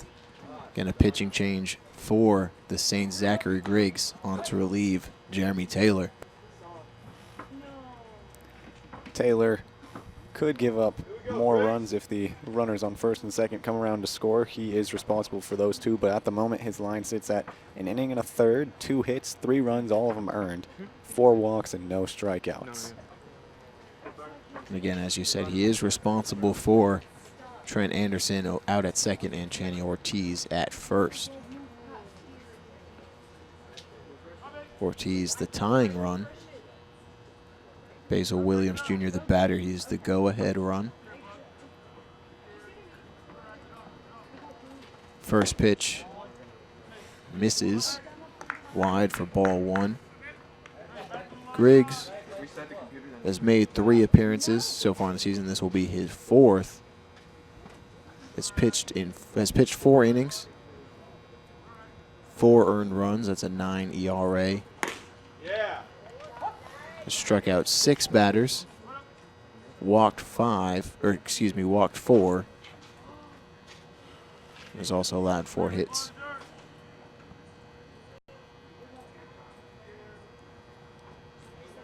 One and one the count to Williams. Fastball misses outside, ball 2.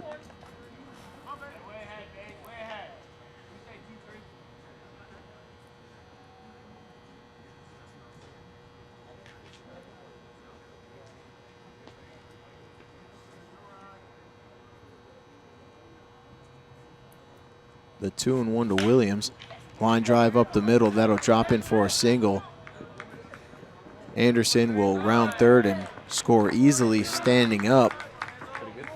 Basil Williams picking up an RBI single. It's a 6-5 ball game. And a couple innings ago, I said, Now batting for you know, the Barons. with Colin First King going baseman, 5 innings, number pitching pretty 36, well, only giving up 1 Logan run, and it was unearned. It looked good. The Barons batters were kind of struggling against him. They couldn't quite figure him out. But I said, this Barons offense, they can get going in a hurry. King came out of the game, and they immediately put 3 up on Taylor. Now it's 4 that Taylor's responsible for. And it's a 1-run ball game. Williams, the go-ahead run. He stands at first base with 1 out. Ball in the dirt, good block from McCarthy.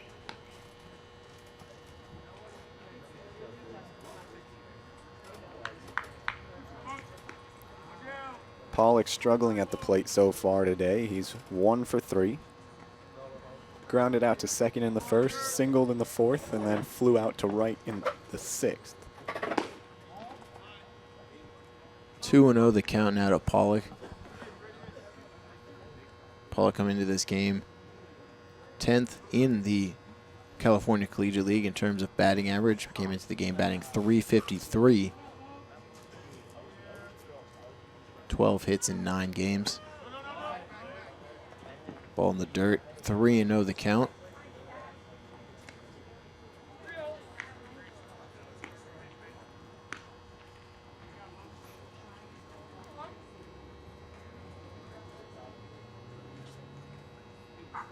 Again, tying run on second base. Go ahead run at first. 1 out here in the top of the 7th to Logan Pollock. And this is not the batter you want to be behind 3-0 to. He's one of the top 10 hitters in the CCL as far as average.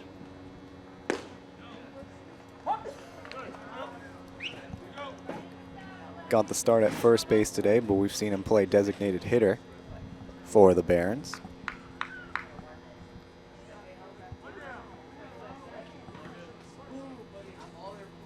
Now a 3-1 count to the Barons first baseman.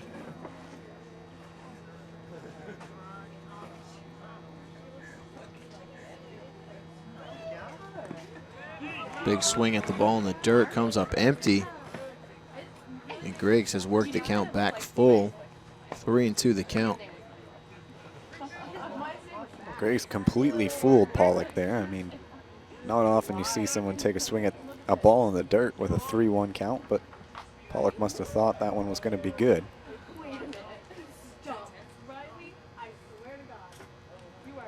The payoff pitch, cut on and missed. Another ball in the dirt from Griggs gets Pollock swinging for strike 3.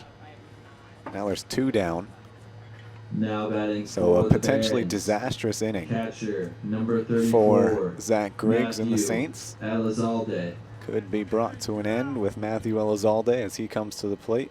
Elizalde 0 for 1 on the day, but he's reached base twice. He was hit by a pitch in the 2nd inning, and he walked and came home to score on the Lucio home run in the 6th.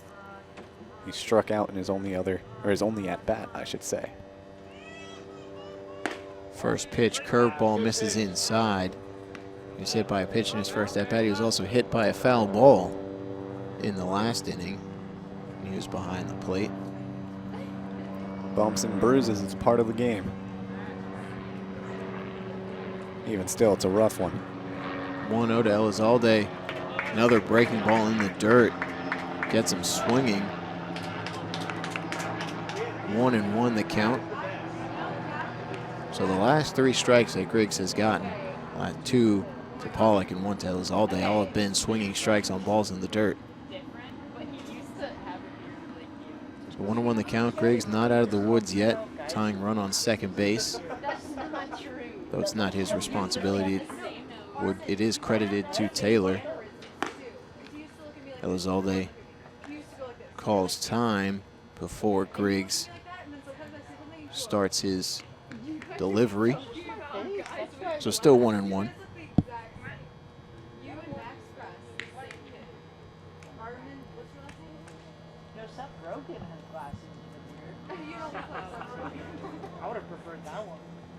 A 1-1, a big swing comes up empty. That one on a fastball, just overpowered from Griggs. 1-2 the count. And as you mentioned, that's the first strike he's had in a while that wasn't a breaking ball in the dirt.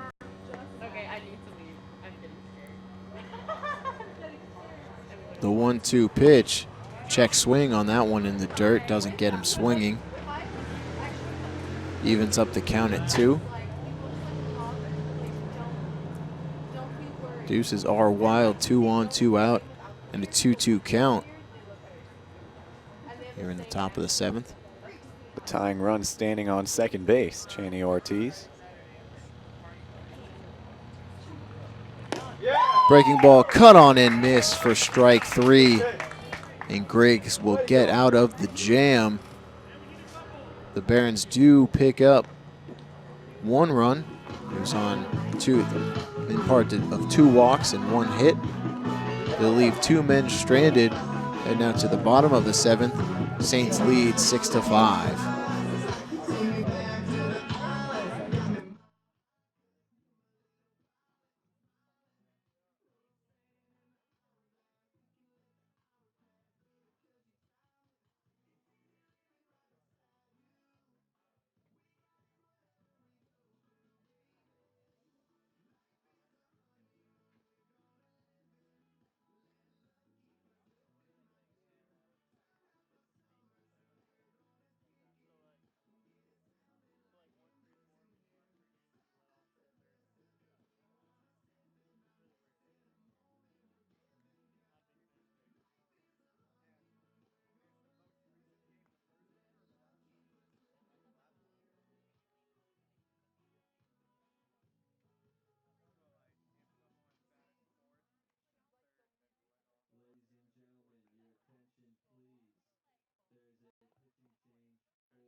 Tito Robles, Thomas McCarthy, and Wyatt Stapp, the 3 due up for the Saints here in the bottom of the 7th. It is now a 6-5 game in favor of the Saints. Saints have scored 2 in the first, 3 in the third, excuse me, 1 in the fourth to get their 6, and the Barons scored 1 in the fourth, picked up 3 in the sixth, and 1 in the top half of this 7th inning to get within 1.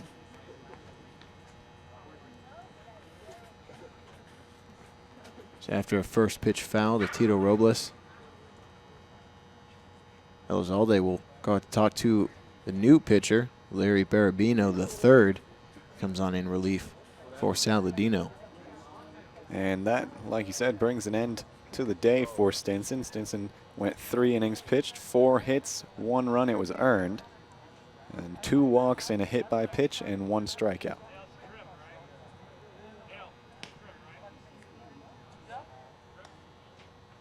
Now there's Elizalde running off towards the dugout. I'm not quite sure what's happening, and Coach Milam isn't sure what's happening either. He's going to talk about things with the umpire and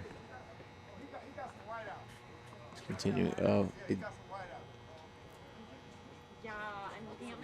what I'm aware, it seems like the coach Elizalde putting some white out on his fingertips to help Barabino see the signs. Yeah, visibility dropping a bit here at Jackie Robinson Memorial Field. The lights are on, and that'll help just enough for play to not be dangerous. With that said, it can still be hard to pick up the fine things like how many fingers are being held up by a catcher. A lot of catchers at the higher levels do it. And at least in my personal experience, the few times I was pitching in high school in night games, you know, even with the lights and stuff, it was hard for me to see the catcher's signs. I think it was just, you know, having his hand too far in, like, you know, with the shadows. It's just tough for me to see. And, you know, having whiteout was very helpful. The 0-2 to Robles misses outside.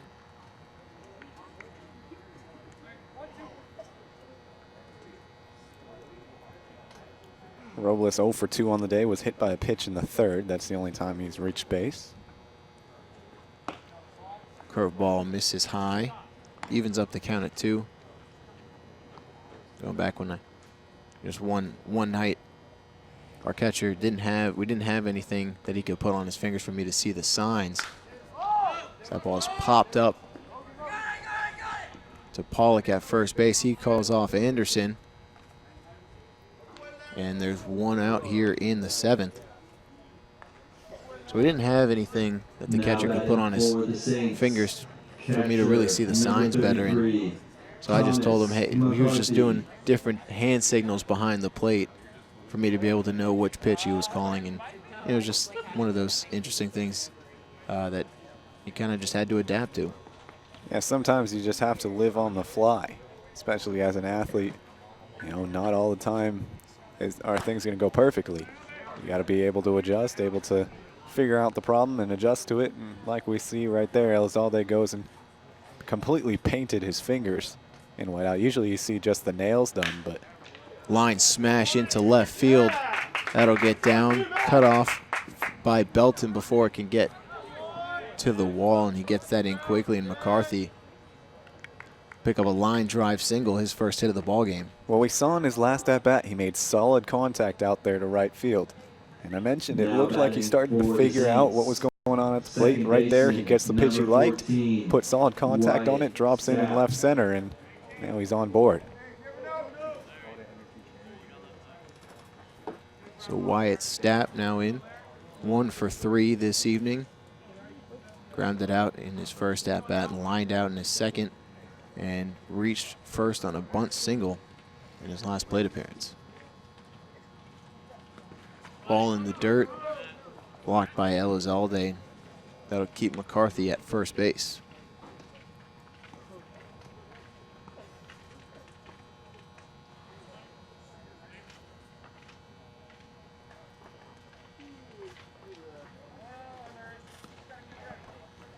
Barabino was ready to deliver a second pitch, but Stapp was not. Calls time.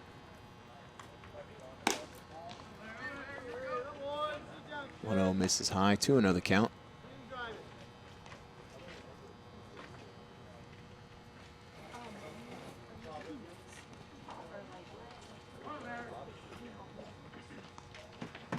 Two-0 pitch to Stat. Fastball just misses the high outside corner. 3-0 the count.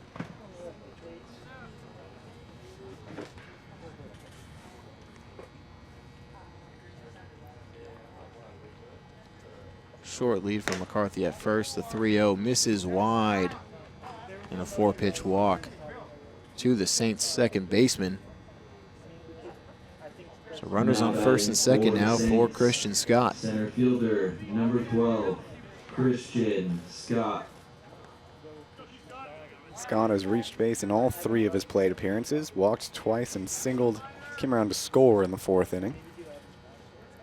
Scored on that David Reyna single to left field.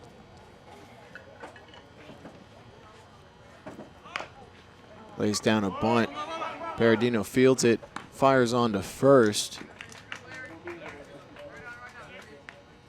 That'll go down as a sacrifice bunt. Runners on second and third.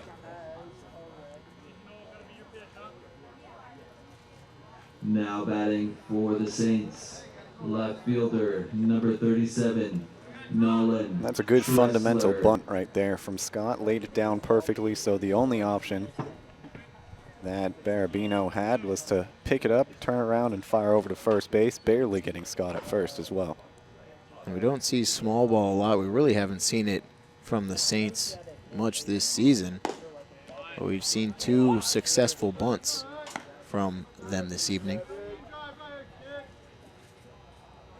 One being the bunt single from Stapp, and then this one, the sacrifice bunt from Scott. So 2 runners in scoring position for Nolan Tressler,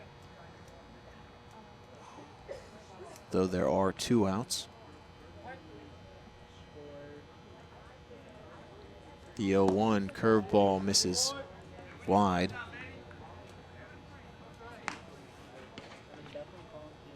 Tressler 1 for 3 on the day, also walked in the 1st inning. Both times he's been on base, he has made it to third base. In the 1st inning, he came around all the way around to score, and then was left on third in the 4th after he reached on a single. A 1-1 fastball catches the outside corner. And while he has also been out twice, both of them were line outs. So he's been seeing the ball quite well tonight. And as I say that, he looks at strike 3. He leaves 2 men stranded in scoring position. The Saints, no runs. There was 1 hit. We head now to the top of the 8th. Still a 6-5 ball game. You're listening to the Saints on YouTube Live, your broadcasting home for Arroyo Seco baseball.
Top of the 8th inning here at Jackie Robinson Memorial Field. Christian Lucio leading things off for the Barons. 1 for 2 on the evening. He walked, reached on an errand, then hit that big 3-run home run back in the 6th inning.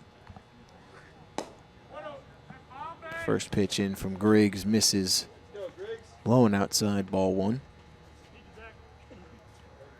And Griggs has struggled with his command. Even the strikes he got last inning, a good portion of them were breaking balls in the dirt. 1-0 fastball also misses wide, 2-0. We talked, it was a warm day today.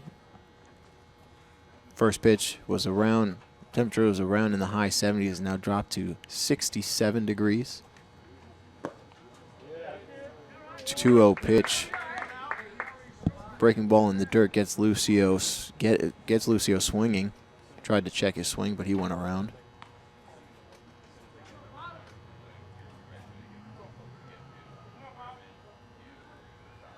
Two one from Griggs, another breaking ball. Misses well high.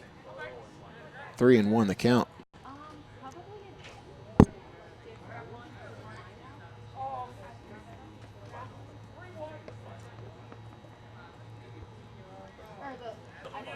Final line officially closed for Jeremy Taylor. Pitched an inning and a third. Allowed 4 runs. They were all earned. As that one misses for ball 4. Now batting for the Barons, right fielder. That's the number 7th walk 15, of the day Kendall for the Saints. Saints pitching staff, I should say. Struggles on the mound on both sides as far as control.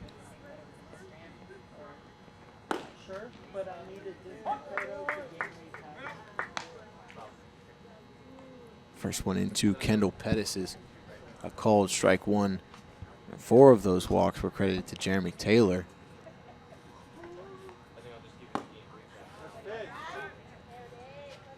Called strike 2.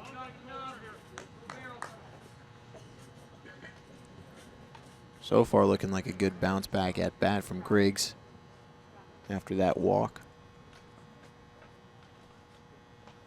The 0-2 runner goes. That ball is fouled off behind the plate and out of play.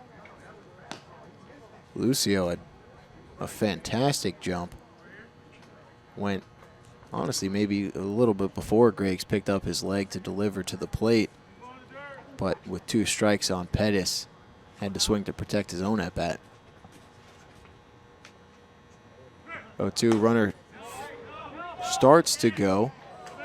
Check swing from Pettis. First base umpire says he went around. So Zachary Griggs will pick up another strikeout. That was close. I'm not sure if he Now actually batting did for go the all the way Barons, around. Designated hitter. Looks number like, to me, he 39, held up, but Jalen Hurd. first base umpire rings him up, says he went all the way around, and now there's 1 down.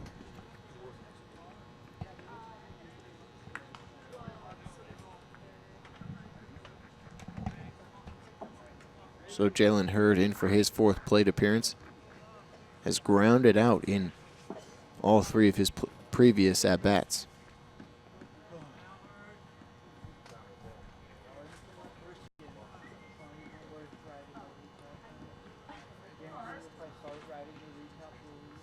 First pitch into Hurd, runner goes, ball taken. Throw down to second, not in time. Lucio picked up a stolen base.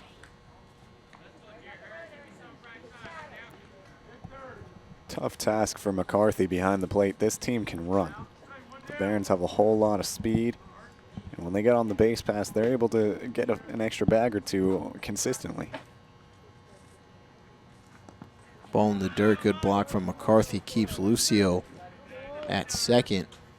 Lucio right now beating the Saints both with his legs and with his bat. Again, he picked up a 3-run home run in the 6th, and with that stolen base, he's the tying run at second base with just 1 out.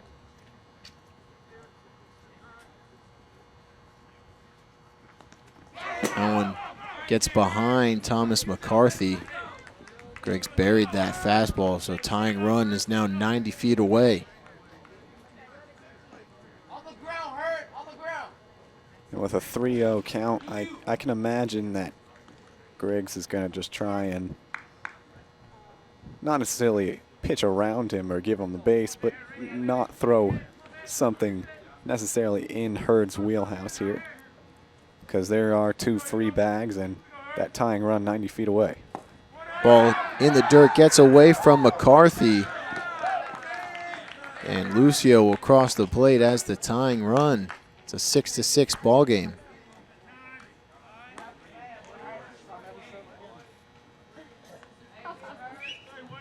Now batting for And the Lucio Barons, comes home to score left fielder, without number a 38, hit in Ronald the inning. Belton. He walked to lead things off, got over to second on a stolen base. Then it was a either wild pitch or pass ball, whichever way was going to be ruled, and then another one. So the battery of Griggs and McCarthy kind of allowed that run to get home. Curveball does not catch the strike zone, 1-0 the count. And how many times have we talked about a leadoff walk coming back to haunt the pitcher? Too many times. Another slider. Belton tries to check his swing, but home plate umpire says he went around. It's a 1-1 count. Of the Barons' 6 runs, 4 of them reached base on a walk. Another one was a home run, and then another one was a single. So 4 of the runners that came around to score reached base on a walk. Belton squares around a bunt. First base umpire says Belton did not pull back before the ball crossed the plate.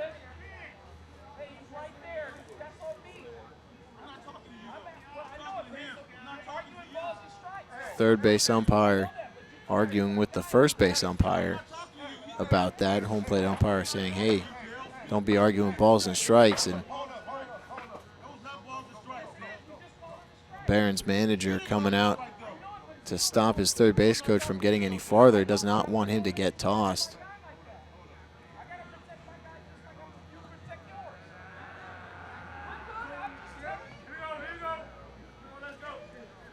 Looks like there might be some hard feelings, but everything's a little resolved.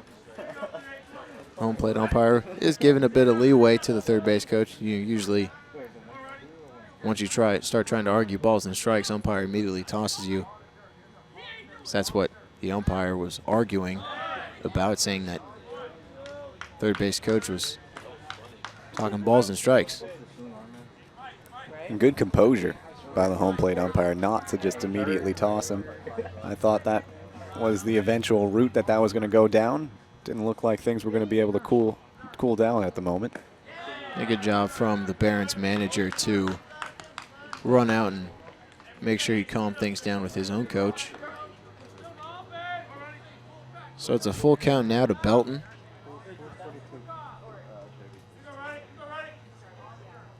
Jalen Hurd the go-ahead run now over at first base. The 3-2 pitch bounced in the dirt, ball 4. Griggs cannot find the strike zone. He has bounced a majority of his pitches, and that's not just breaking balls. A lot of the fastballs have been in the dirt as well. And as we mentioned, 1 run's already come home to score. Now the go-ahead run is 180 feet away. And Coach Milam says that's enough from Griggs. He's going to make a pitching change. Like we did before, we'll take a quick timeout. When we get back, we'll tell you who the pitcher is and more about him. Stick with us.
we resume action here in the top of the 8th. A pitching change for the Saints. Alex Cornwell will be on in relief for Zachary Griggs. Cornwell, one of the new guys on the Saints roster. Yeah, Cornwell out of the University of Southern California, listed at 6'2", 185. He's from La Cañada, California, where he attended Maranatha High School. Just like Marco Martinez, he's accustomed to playing games here. He was drafted in the 37th round of the 2017 MLB draft by the Chicago Cubs. Decided to go play baseball at USC. First pitch to Anderson. Misses high and wide. With Cornwell coming in, that means Griggs pitched an inning. Gave up 1 hit, 3 walks, 3 Ks. He's got 1 run to his name already, with the chance of adding another if that runner on second base or the runner on first comes home to score.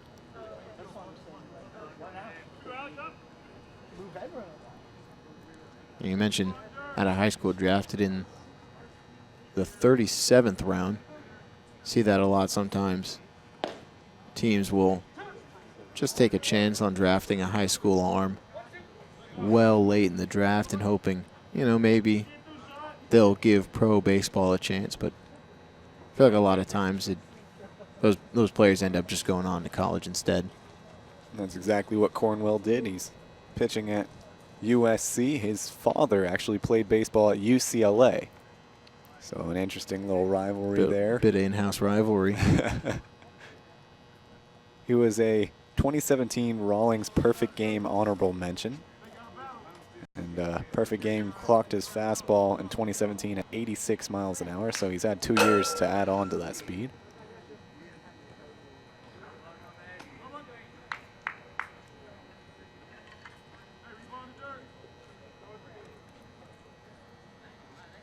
Still a 1-2 count to Trent Anderson. Jalen Hurd. Go-ahead run over at second. They actually have pinch run for Hurd. Ball cut on and missed from Anderson. Actually gets a piece of it, but fouled off into the glove of McCarthy. So Anderson goes down Now batting for the the second out Barons. of the inning. Shortstop, number 7, Channy Ortiz. So now Channy Ortiz, who's 0 for 3 on the day, struck out swinging in the first, grounded out to second in the third, lined out to second in the 6th, and walked in the 7th. Talking about Pollock earlier, the Barons first baseman ranking 10th in the CCL in batting average. Channy Ortiz came into this game 3rd in the CCL in batting average. He came into this game batting .372, although it has dropped. He's 0 for 3 tonight.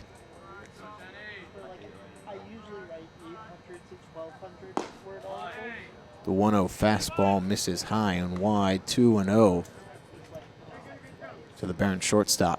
The mosquitoes are starting to come out. It's officially summertime. Mosquitoes starting to swarm around us a little bit, fly around the field.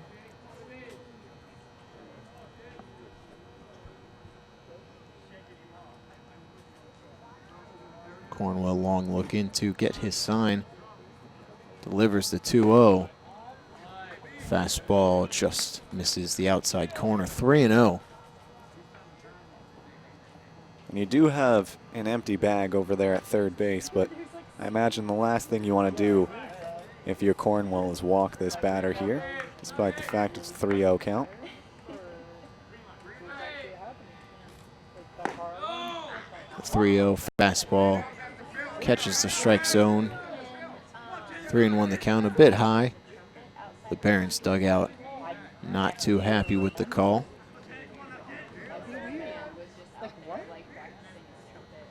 I'm not sure if they're unhappy with the umpire or with Channy. They told him green light before the pitch was thrown. 3-1 fouled off behind the first base dugout. So it's a full count now. Runners will be on the move.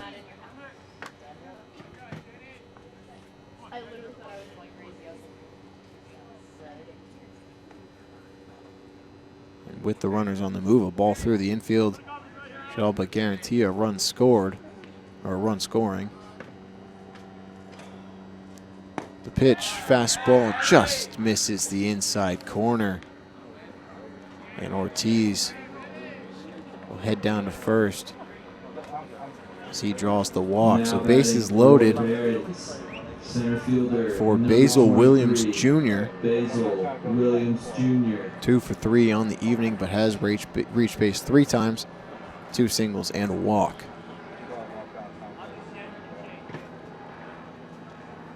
Now the go-ahead run standing 90 feet away. The Barons could come all the way back from down 6-1. First pitch, a big cut from Williams, comes up empty, strike 1. They've already come all the way back to tie this ball game up at 6 apiece.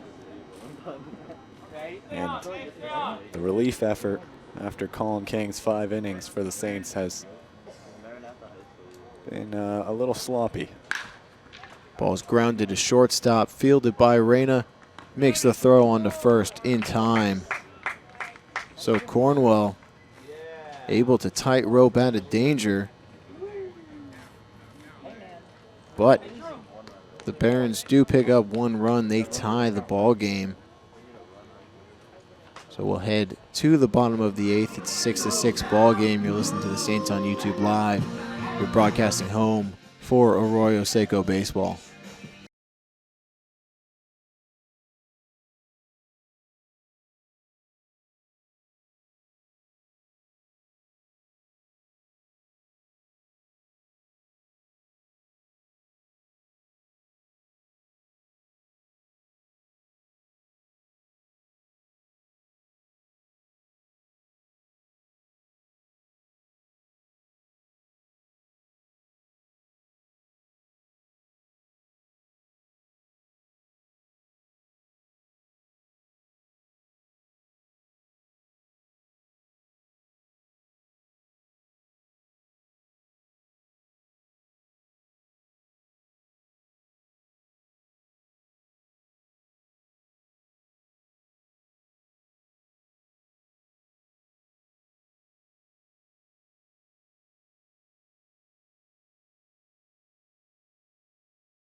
David Reyna, Evan Russell, and Nicholas Pagan, the 3 for the Saints, looking to get things started here in the bottom of the 8th. It's a tie game now. The Barons have come all the way back from a 6-1 deficit. So that first pitch into Reyna misses high for ball 1. The big thing has been the relief pitching for the Saints. 8 walks from the 3 that have come in to relieve Colin King. Reyna skies that one into shallow right field. That ball actually drops in between Anderson and Pettis. Bit of miscommunication, and Reyna will reach first base. I think that one actually hit the glove of Pettis. Now And lost that one in the night sky or something, because he's genuinely frustrated as he walks back towards his position. And they are going to make sure that is called an error on Pettis in right field. And with Reyna on first base and the tendencies of these Barons pitchers, we're probably going to see a few more pickoff moves, as we see one right there. Reyna's been picked off somewhere around 8 times in this ball game. Well, he hasn't been successfully picked off, but pickoff attempts 8 times while he's on base is kind of absurd. The 1-0 misses wide. 2-0 the count now to the Saints right fielder.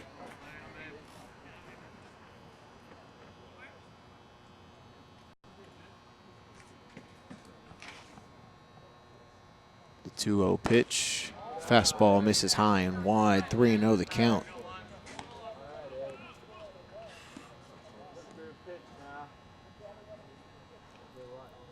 Russell's 1 for 4 on the day. He's reached base 3 times thanks to an error and a fielder's choice in the first and fourth. The 3-0 fastball, that also misses high and wide. A 4-pitch walk to Evan Russell. So David Reyna, the go-ahead run for the Saints. He's now on second base with no men out. First baseman, With pretty much the heart of the order Nicholas coming up for the Saints. Pagan. Nick Pagan coming to the plate. He's 1 for 4 on the day. Single in the third, came around to score. Then they're going to have to deal with Marco Martinez.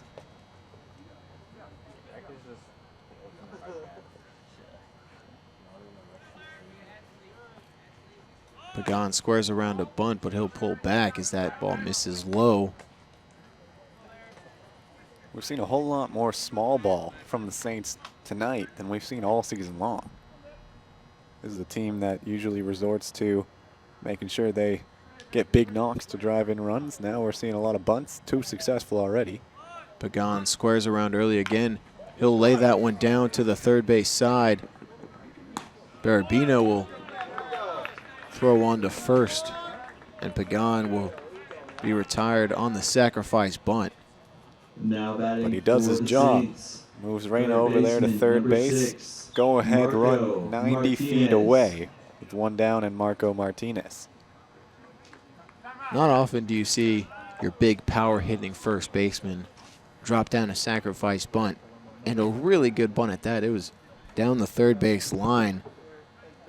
Lucio at third base had to go back to cover third in case Barabino would make the throw on over. And I think if Pagan is maybe a bit faster, you know, someone like the likes of David Reyna or Christian Scott, he beats that one out. He might have. He might have if he had a little bit more speed.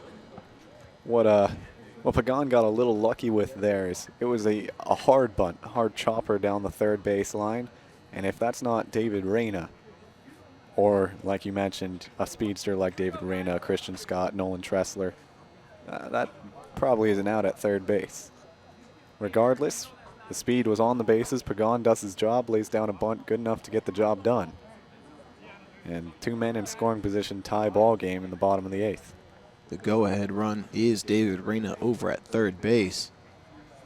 And with 1 out, Saints just need ball from Marco Martinez to get through the infield, as the Barons infield will be playing in to try and prevent that tying run from crossing the plate. First pitch into Martinez. Take a big swing and foul that one behind the plate. Martinez 2 for 3 on the day, 2 singles. Had an RBI in the first inning. He also walked in the 4th. His last at-bat was a ground out to third base to end the 6th inning. The 0-1, another big swing. That one fouled out of play on the right side. You have to wonder, with 1 down and the go-ahead runner 90 feet away, don't you think Martinez should choke up a little bit, maybe take a little bit less of a big hack? Especially with 2 strikes, you know, you need this run to score. You need to just put something in play, and not just something that can get over the infield. So he actually smashes that one into the right center gap. That'll split the outfielders. Both runs will come around to score easily, and Marco Martinez is in with a stand-up double. And the Saints have regained the lead once again. It is now at 8-6. Well, what did I say earlier? You know, no matter how long you spend around the game, there will always be someone to remind you that you don't know anything. And Marco Martinez is that reminder for me tonight as he drives in 2 runs on that stand-up double with 2 strikes. Took another big hack. That time it worked out. I've said the same thing in the last game I was calling. I was talking about David Reyna. He was at the plate with, I believe it was the go-ahead run or maybe the tying run at third base. There was bases loaded. There was bases loaded, and I was like, oh, you know, you just got to choke up, get something, you know, into the outfield, and lo and behold, takes a big cut and line one into the left center cap. So, I mean, like you said, just someone will always say, no, that's not what's going to happen. It's a nice way to make sure you keep us broadcasters humble. You know, we're not out there to face the live pitching or field ground balls, catch pop flies, so we don't really get to make the mistakes. I guess that's why we're not out there anymore. So Andy Garriola will be pinch hitting for Tito Robles. He'll remain as the designated hitter. Takes a big cut at the first pitch, like he normally does, but comes up empty. Garriola, like you said, aggressive on the first pitch. He also, well, infamous among us as broadcasters for hitting the ball right back up the middle. That's what he loves to do, and he does it consistently.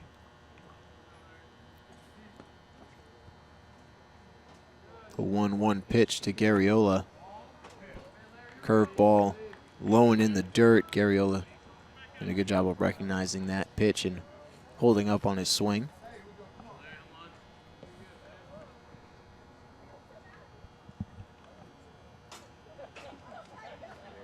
So even with the delay in the start, we have passed the 3-hour mark in this ball game as that misses high 3-1.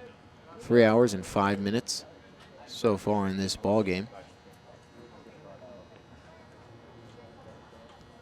Still in the bottom half of the 8th inning with only 1 down. And we're talking between the half inning, we've seen that ball is smashed into left center field, and that ball is gone. Adios, baseball. A pass-a-dinger from Andy Garriola, and he extends the Saints' lead to 4. It is now a 10-6 ball game. Wow. Good Lord. He hit that ball pretty hard. I'm not going to lie. Off the bat, that was a no-doubter. Now batting for the Saints. And that's why they brought the big man in to pinch hit for Tito Robles. And jeez, just absolutely crushed that. That is Garriola's 4th home run on the season. That pitch to McCarthy misses high and outside. Came into the bottom of the 8th, tied at 6, and the Saints have put up a 4 spot. It is now 10-6.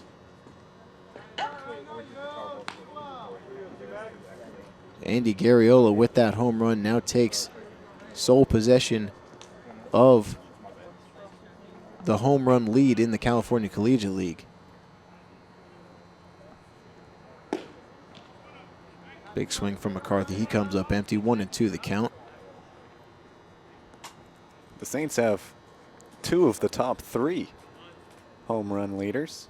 Garriola with 4 and Thomas Lovano with 2, sitting in 3rd place. Line smash from McCarthy, but right at Belton in left field. Another hard hit ball from McCarthy. This one unfortunately does not result in a hit.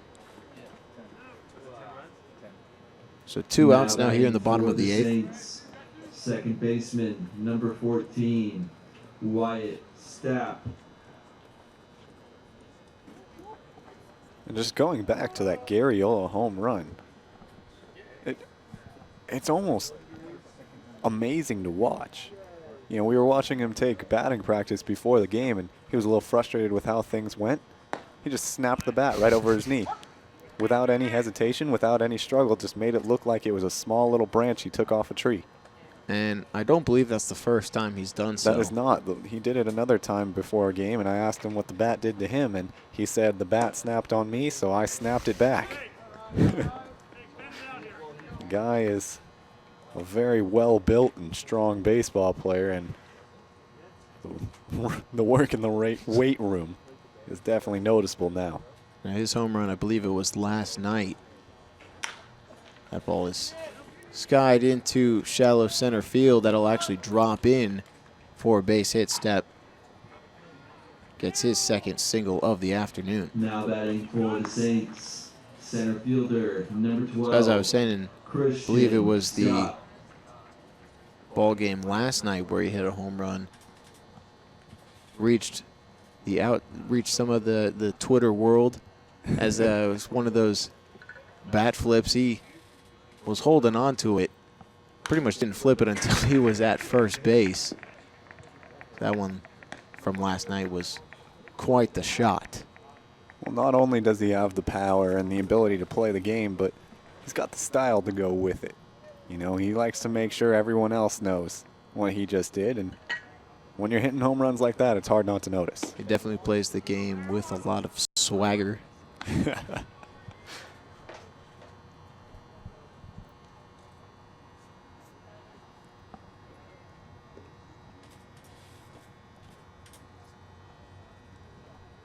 1-1 pitch to Christian Scott. Fouled off down the left field line.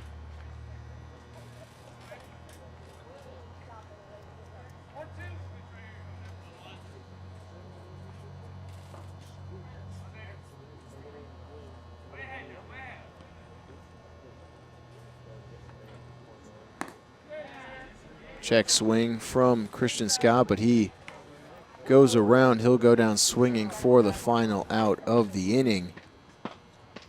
But the Saints regain the lead and more. They pick up 4 runs on 3 hits. No errors. They left a man on base. We'll head to the top of the 9th.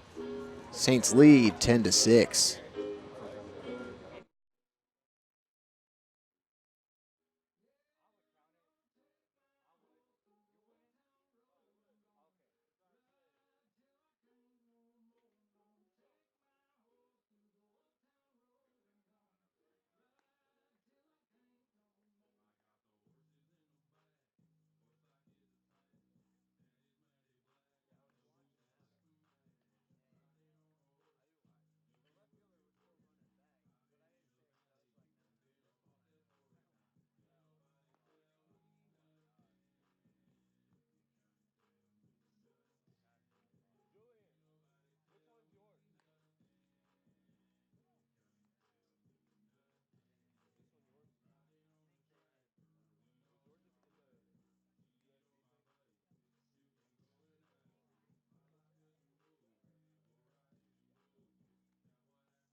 Top of the 9th inning. We got Jackie Robinson Memorial Field. Alex Cornwell back in to close things out.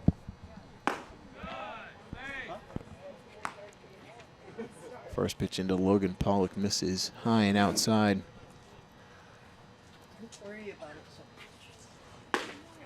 Another high and outside fastball, 2-0 the count. So if Cornwell retires these last 3 batters, he will be credited with the win. He was the pitcher in the ball game right before the Saints took the lead.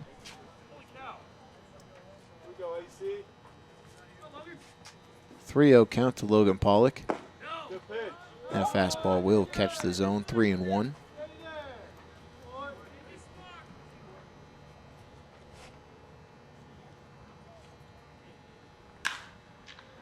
(3-1) fastball line foul. Back to full count. Pollock 1 for 4 on the day. His only hit was a single that came in the 4th inning. He struck out in the 7th, flew out to right in the 6th, and grounded out to second base in the 1st inning. Another foul ball. So we were made aware before the game, Coach Milam makes a bet with the team. If they can score 10 runs, he'll buy them dinner before the next ball game. They scored 10 runs last night. Told he will be bringing Argentinian sandwiches. That curveball misses low, ball 4. And so with 10 runs scored tonight, I believe there might be dinner in the future for this team tomorrow night as well. Oh, that's real unfortunate. I was hoping you were going to say there was dinner on the way tonight. I'm hungry. We've been here for 3 hours, 14 minutes. Well, that's just in the ball game. Well, we've been here for about 6.5 hours at this point. But with that said, I could go for a sandwich. Elizalde fouls that one down the left field line.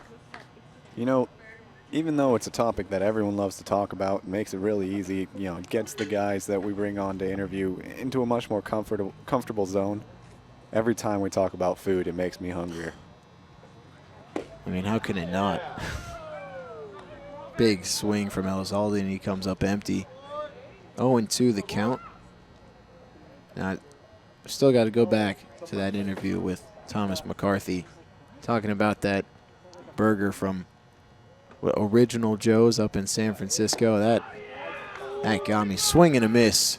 Strike 3 on the ball in the dirt. Elizalde goes down swinging. 1 out now here in the 9th. Well, I think the biggest thing about that interview with McCarthy, he went on about that burger for about 10 minutes. Lucio.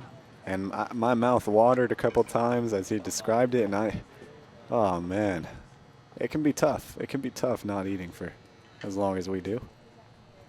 I mean, a lot of the guys, they come on, they talk about, you know, I would have this food just because it's really good, and, you know, obviously. But the thing I liked about with McCarthy as well, not only did he go on about it, it had a personal connection to him, you know? It meant something to him. It truly came from the heart.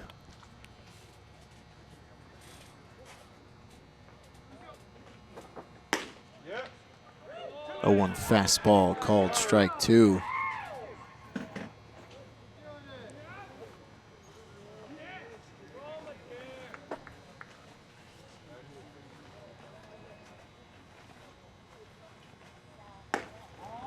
That fastball misses just high. 1-2 the count to Christian Lucio. 1 for 2 this evening with a 3-run home run.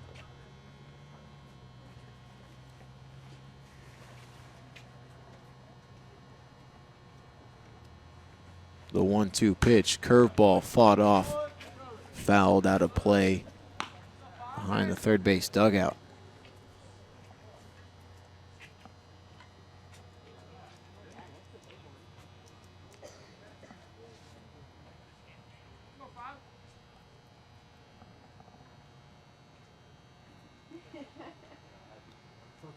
The 1-2 cut on and missed on that curveball in the dirt. 2 outs now here in the top of the 9th. And that'll bring up Kendall Pettis, the right fielder. Pettis is 1 for 4 on the night. He reached on a fielder's choice in the second. Then he grounded out to first in the 4th, singled in the 6th, and then struck out swinging in his last at bat. That was in the 8th inning. So 2 straight strikeouts for Cornwell, both on breaking balls in the dirt.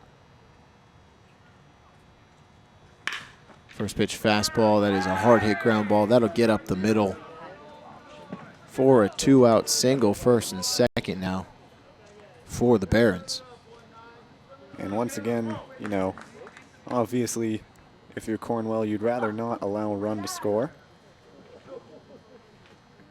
With that said, it is a 4-run cushion for Cornwell on the mound. 2 runners on, and he's facing a pinch hitter for the Barons. Sean Blandino is stepping in. He pinch ran for Jalen Hurd back in the 8th inning.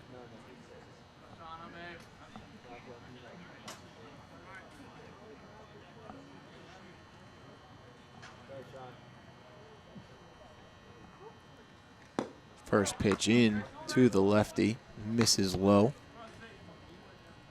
So Blandino came into pinch run now. The last hope for the Barons.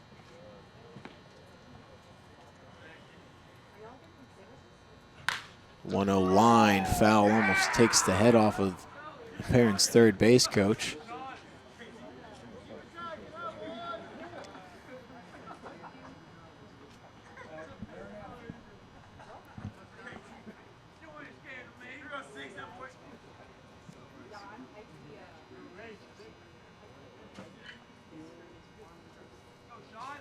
So it's a 1-1 count to Blandino. Tying runs still on deck for the Barons. That curveball freezes Blandino, 1-2 the count.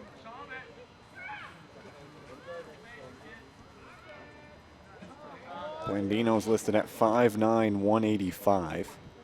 Sophomore from Cal Lutheran. The 1-2 count. Curveball gets him swinging. A late swing from Blandino. And that'll do it for the ball game. Cornwell, after allowing 2 base runners, 1 on a walk and 1 on a single, does strike out 3 batters here in the top of the 9th to officially put a close on this ball game. So it was a 10-6 victory for the Saints this evening. It was really, though, a back-and-forth ball game. Didn't seem like it from the start. The Saints getting out to a 6-1 lead after 4 innings. The Barons clawed their way back, but in the bottom of the 8th, a big 4 spot from the Saints put this game officially out of reach. Yeah, like you said, a 4 spot in the home half of the 8th inning.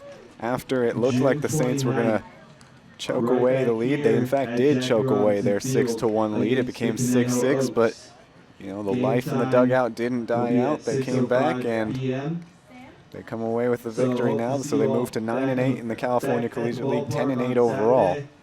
As for the Barons, they moved to 6-7 in the California Collegiate League and 7-7 overall. I got to ask you, Matt, who is your player of the game for this evening? It's a tough choice. It is a tough choice. I'm going to have to go with Marco Martinez. I'm going to go with Marco Martinez because he drove in the go-ahead, the winning run, when it ended up being the winning run, I should say. He drove in 2 on that double in the 8th, and then he, of course, drove in the second run of the ball game in the 1st inning.